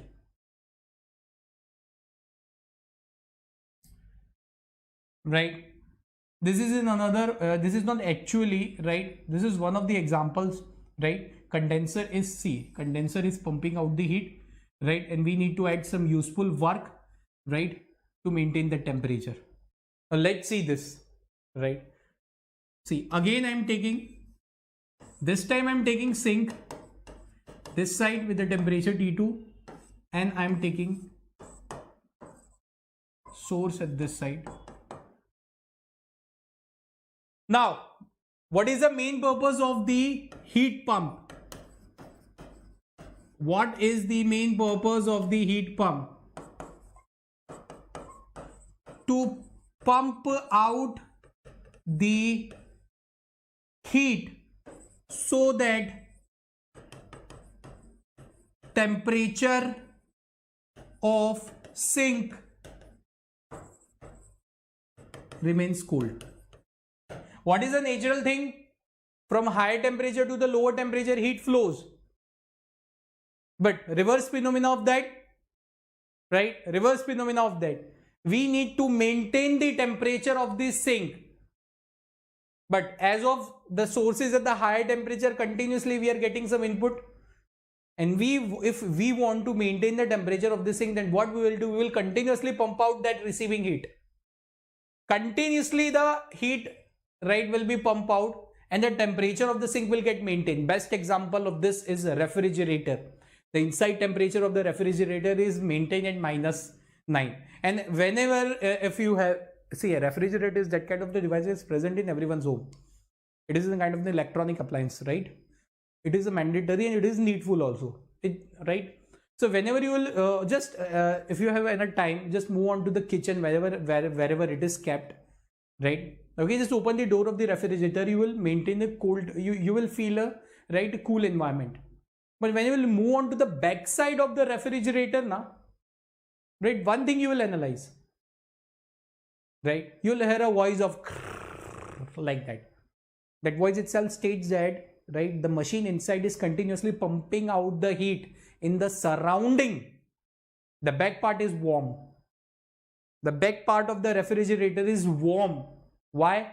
Because machine inside it is continuously trying to pump out the heat from the refrigerator to the outside environment so that the temperature of the refrigerator should be remain maintained and things inside it should have a cold environment. So it means that suppose if you want to apply the reverse phenomena, you need to give the work. Suppose this with the help of the condenser, right? Okay, This is pumping out the heat Q1, right? For this working, we need to give some work. How condenser is getting operated? We need to give some work now. So in the previous case, we were getting work as an output. Here we are giving the work as an input,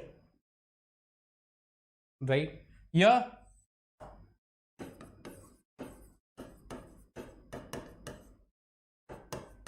Work is input, right? So that condenser can, right? Work is input so that condenser can blow out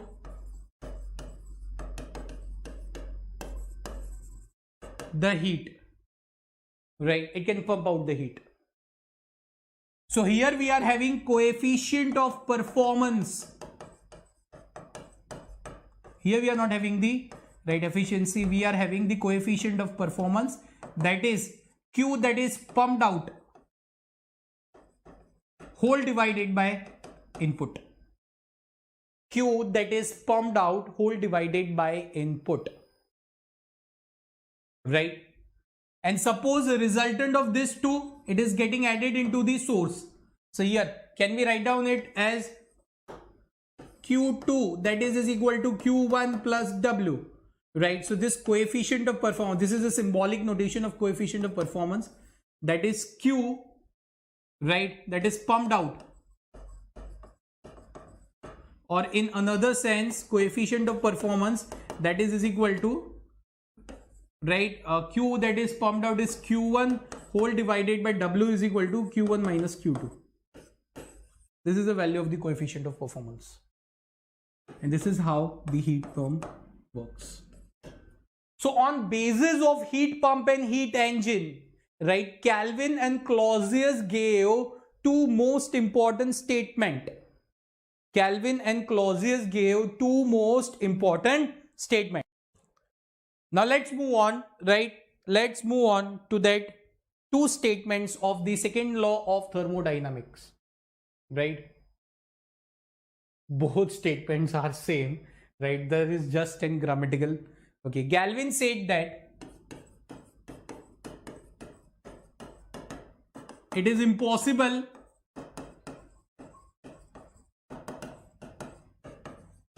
to construct a heat engine with 100% of efficiency.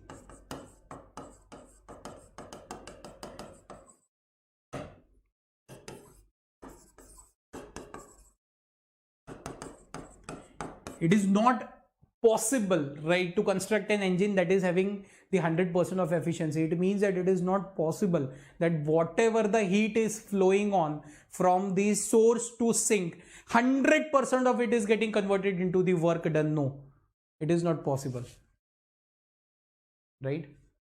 It is not possible. It is not possible, right? What does a Clausius statement indirectly? It is saying always energy losses there. See, these are not an exact statement. This thing you'll find into the resources. It's not a big deal. What actually this statement tells us, that I am writing in front. Many thousands of times I have told you, right? That thousands of things you are going to get into the available resources, into the exact technical form. But are those things really understood by you all into the most convenient manner? No.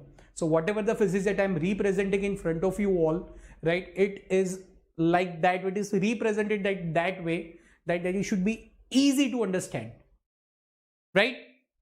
So here that thing I've kept. There is one Kelvin statement, 100% efficiency is not possible. Second, energy loss is always there, right? Both write down, both have given the different, the same statement, but with the different grammatical formations. And at last, at the note, it was written, if any engine is violating the Kelvin statement, it means the Planck statement is also getting violated. So this is all out about the second law of thermodynamics. Right now, let's have some sums on it. And finally, say NEET 2018, the sum based on this was asked. The efficiency of an ideal heat engine working between the freezing point and the boiling point is. Freezing point 0 degree centigrade, 273 Kelvin. Boiling point 100 degree centigrade, 373. What is an efficiency? 1 minus temperatures of sink by temperature of source. Efficiency, that is 1 minus 273 by 373. Efficiency, that is equal to 26.8%. A is the perfect answer for that. Right? The temperature inside the refrigerator is T2. NEET phase 2 2016. Before that, let's move on to another sums. The temperature inside NEET phase 2 2016. The temperature inside the refrigerator is T2. Let's draw the diagram first. This is T2, right? This is T1. This work done we are giving, this is value of Q1. The amount of the heat delivered to the room per each joule. Q1 is getting pumped out. W is work added. Q2 is released in the room.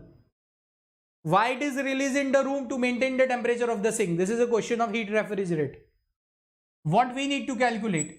The energy that is released in the room per each joule of electrical energy, means per work done. To operate this engine, obviously the external work needs to be done, and obviously it is an electrical energy only. So here, coefficient of performance, that is equal to Q1 by W, that is equal to T2 by T1 minus T2 in terms of Kelvin. Right? In terms of Kelvin. Right? So if you want to write this, you can write it plus 273. But what we need to calculate? We need to calculate Q2 by W. Right? That is one relation. Can we write Q1, right, plus W, that is equal to Q2. So if you are writing it as Q1 by W plus 1, that is equal to Q2 by W. Here we will get the value of the Q2. Right? Now what is the value of the Q1 by W? Right? Okay. So this will be, right, T2 by T1 minus T2 plus 1 is equal to Q2 by W. So finally we are getting it as T1 by T1 minus T2 is equal to Q2 by W. But here 273 will be added because things are written into the Kelvin. This will be the perfect answer for this specific question. One formula, it is rotating again and again into the different part. B is the perfect. This is what all about the second law of thermodynamics. Which of the following process is reversible? Obviously it is an isothermal compression, right? Okay. Why it is reversible? Kindly answer this. Why this is reversible? Right? Beneath the comments into the video, beneath that, right? I need answer of all of this, right? To understand the Carnot cycle, right? Lots of examples in thousands of books are given, right? It is an ideal cycle. Sometimes students used to ask, sir, whether this cycle is possible or not into a day-to-day life, right? Okay, so I must say no. This is an ideal cycle, right? Ideal cycle without loss, right? It is violating the Kelvin and Planck, but it's okay. We are moving on to the theoretical aspects, right? So we don't have to worry about it. Carnot cycle. One simple process I am talking about. Have you ever ride that moped or bicycle? Not moped, the geared bike.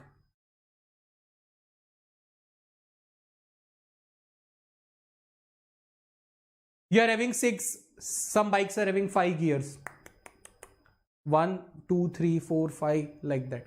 Some are having 4 gears. 1, 2, 3, 4 like that. Some are having 4 gears but towards the back side. 1, 2, 3, 4 like that.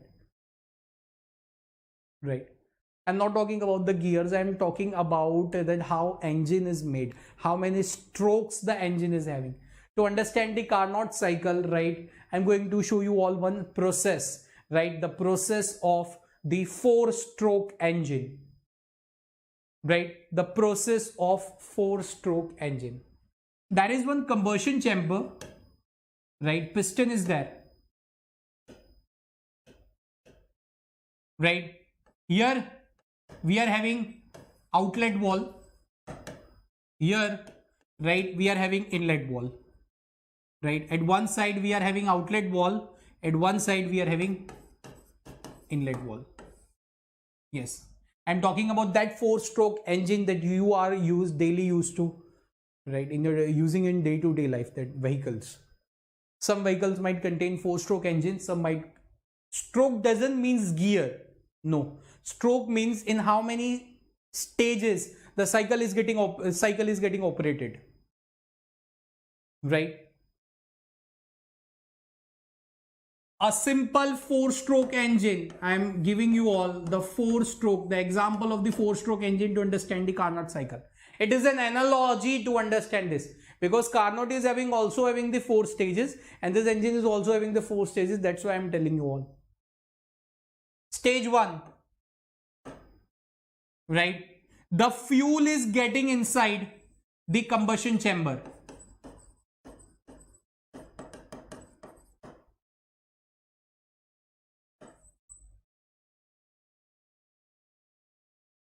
Now, whenever the fuel is getting inside, this chamber is thermally insulated.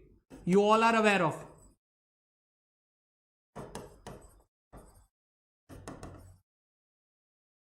It means whenever the fuel will get inside, the temperature of the inside environment will be constant.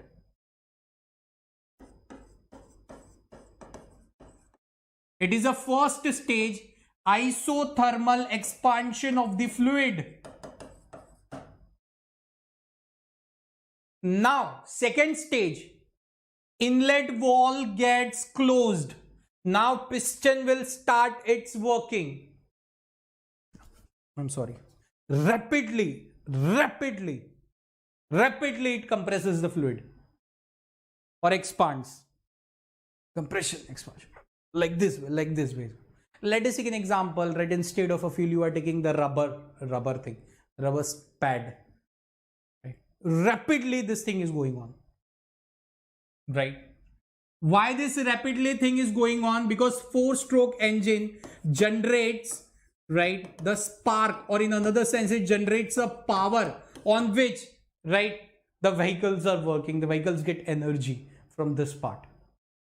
First, the fuel is getting inside the combustion chamber. While entering inside right, temperature, because these are the thermally insulated object, right, this walls, right? So everything goes on with fuel is getting expanded, right, in the isothermal expansion. Second,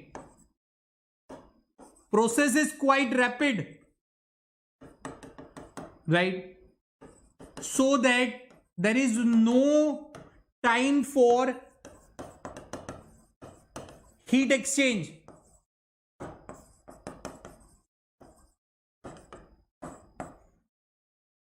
Now, rapidly, fuel is getting compressed. Third stroke, fuel is getting rapidly compressed, so that to generate an energy, so that for, right, the working of the vehicles. Third, fuel is getting, everything is going on at the constant temperature inside, right? So it is isothermal compression, the third stage of the Carnot cycle.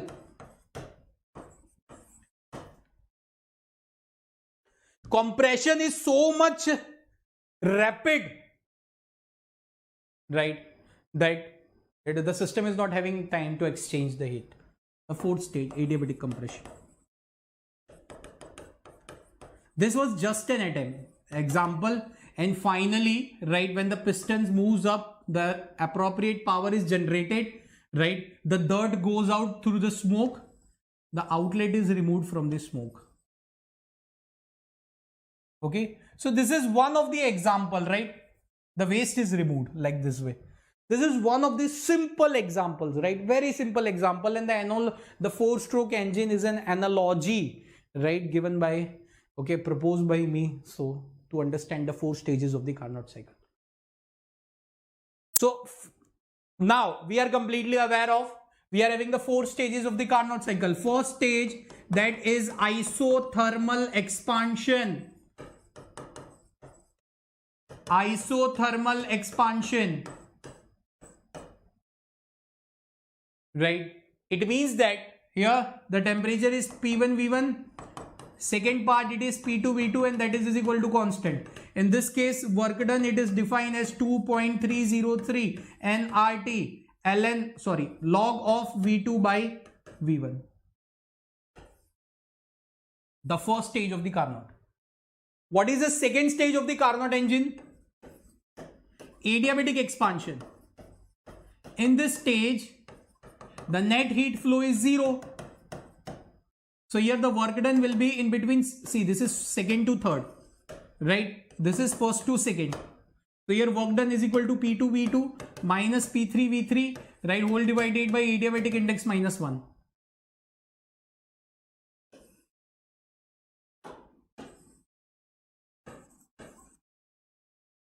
The third stage, isothermal expansion, adiabatic expansion. Now compression will move on, right? Because as given you the example, compressing, like this way the phenomena is going on.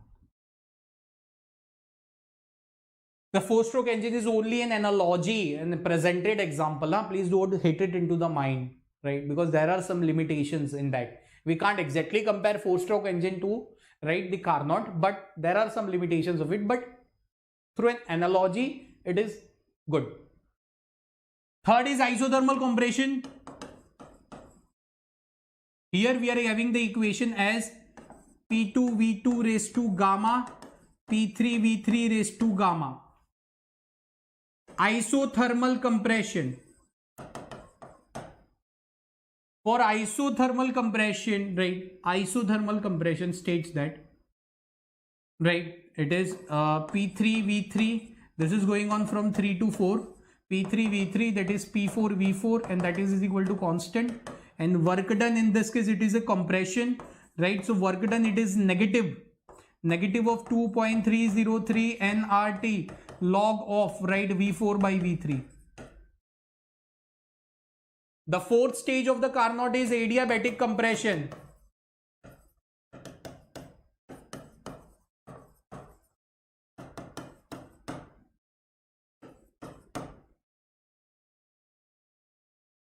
Right?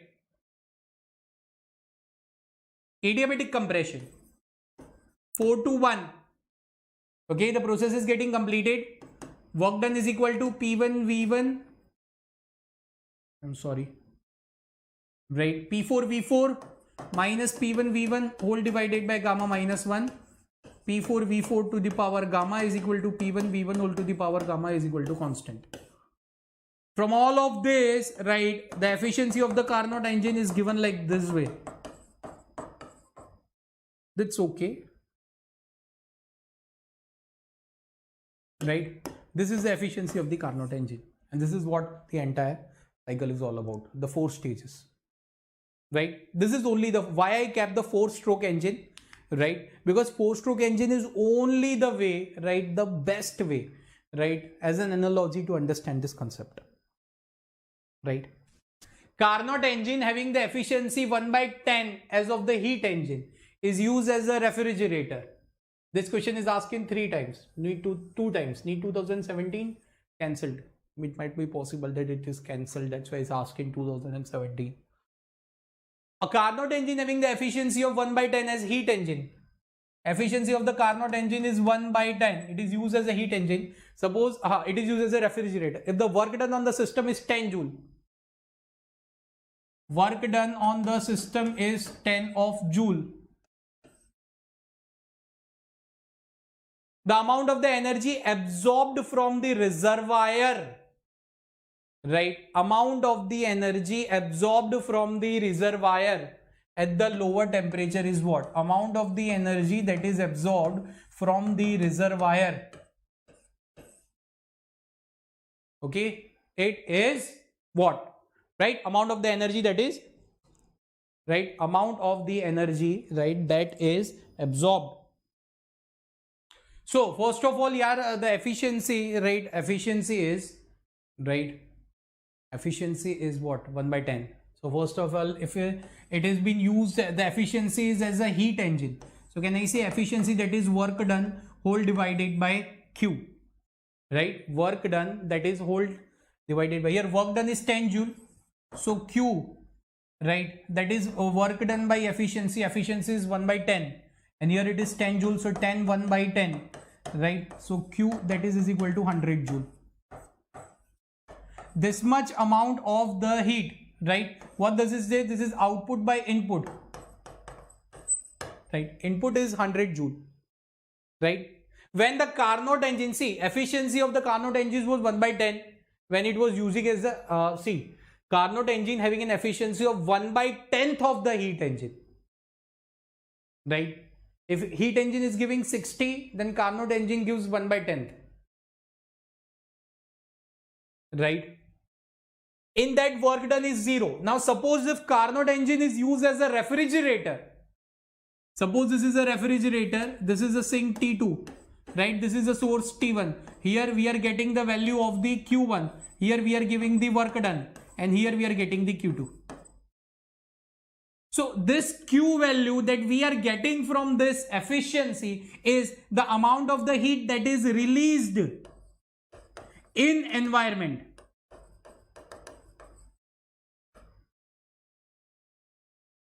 Q1 plus W, that is equal to Q2.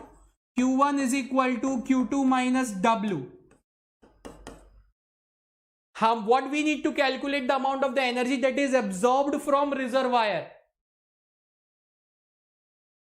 and that is at the lower temperature. It means how much energy that is pumped out, that we need to calculate. It means Q1 we need to calculate. So that is 100 minus 10. 90 joule is the perfect answer. One and the same formula, just used into the different way. That's it.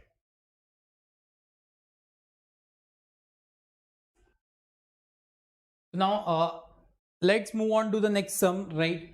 The efficiency of the Carnot engine is 50% and the temperature of the sink is 500 Kelvin, right? So first of all, efficiency it is C. Efficiency is 50%, right? And temperature of the sink, we are having it as the 500 Kelvin. If the temperature of the source is kept constant and efficiency is raised to 60%, if efficiency is raised to 60%, right, then required temperature of the sink will be what? First of all, let's calculate the temperature of the source, right? It's sink by source, right? It's 50%, and that is 1 minus what is the sink? 500 Kelvin whole divided by source. It's 50 by 100. So here the temperature of the source we will get as 1000 Kelvin. Now this thing is kept constant and the efficiency is increased to 60%. Again 1 minus T2 dash by 1000 Kelvin, right? Now this is increased to 60%. So 1 minus T2 dash by 1000 Kelvin. Resolving this, you are getting T2 dash as the 400 Kelvin. This is the new temperature of the sink. If efficiency was 50%, right, sink was at the 500 Kelvin, right, then the source is 1000. Now suppose if we want to increase the efficiency, but they have mentioned into the question, but we have to keep the source as a constant. So we have to keep the source as a constant, efficiency is increased, right, and finally again applying the same equation, we are getting the temperature of the sink 400 Kelvin, right? So this was a sum based on the Carnot. This is a question from my side, homework. This is a very nice question. You can answer this right beneath the video, right? Okay. What happened, bro? Okay.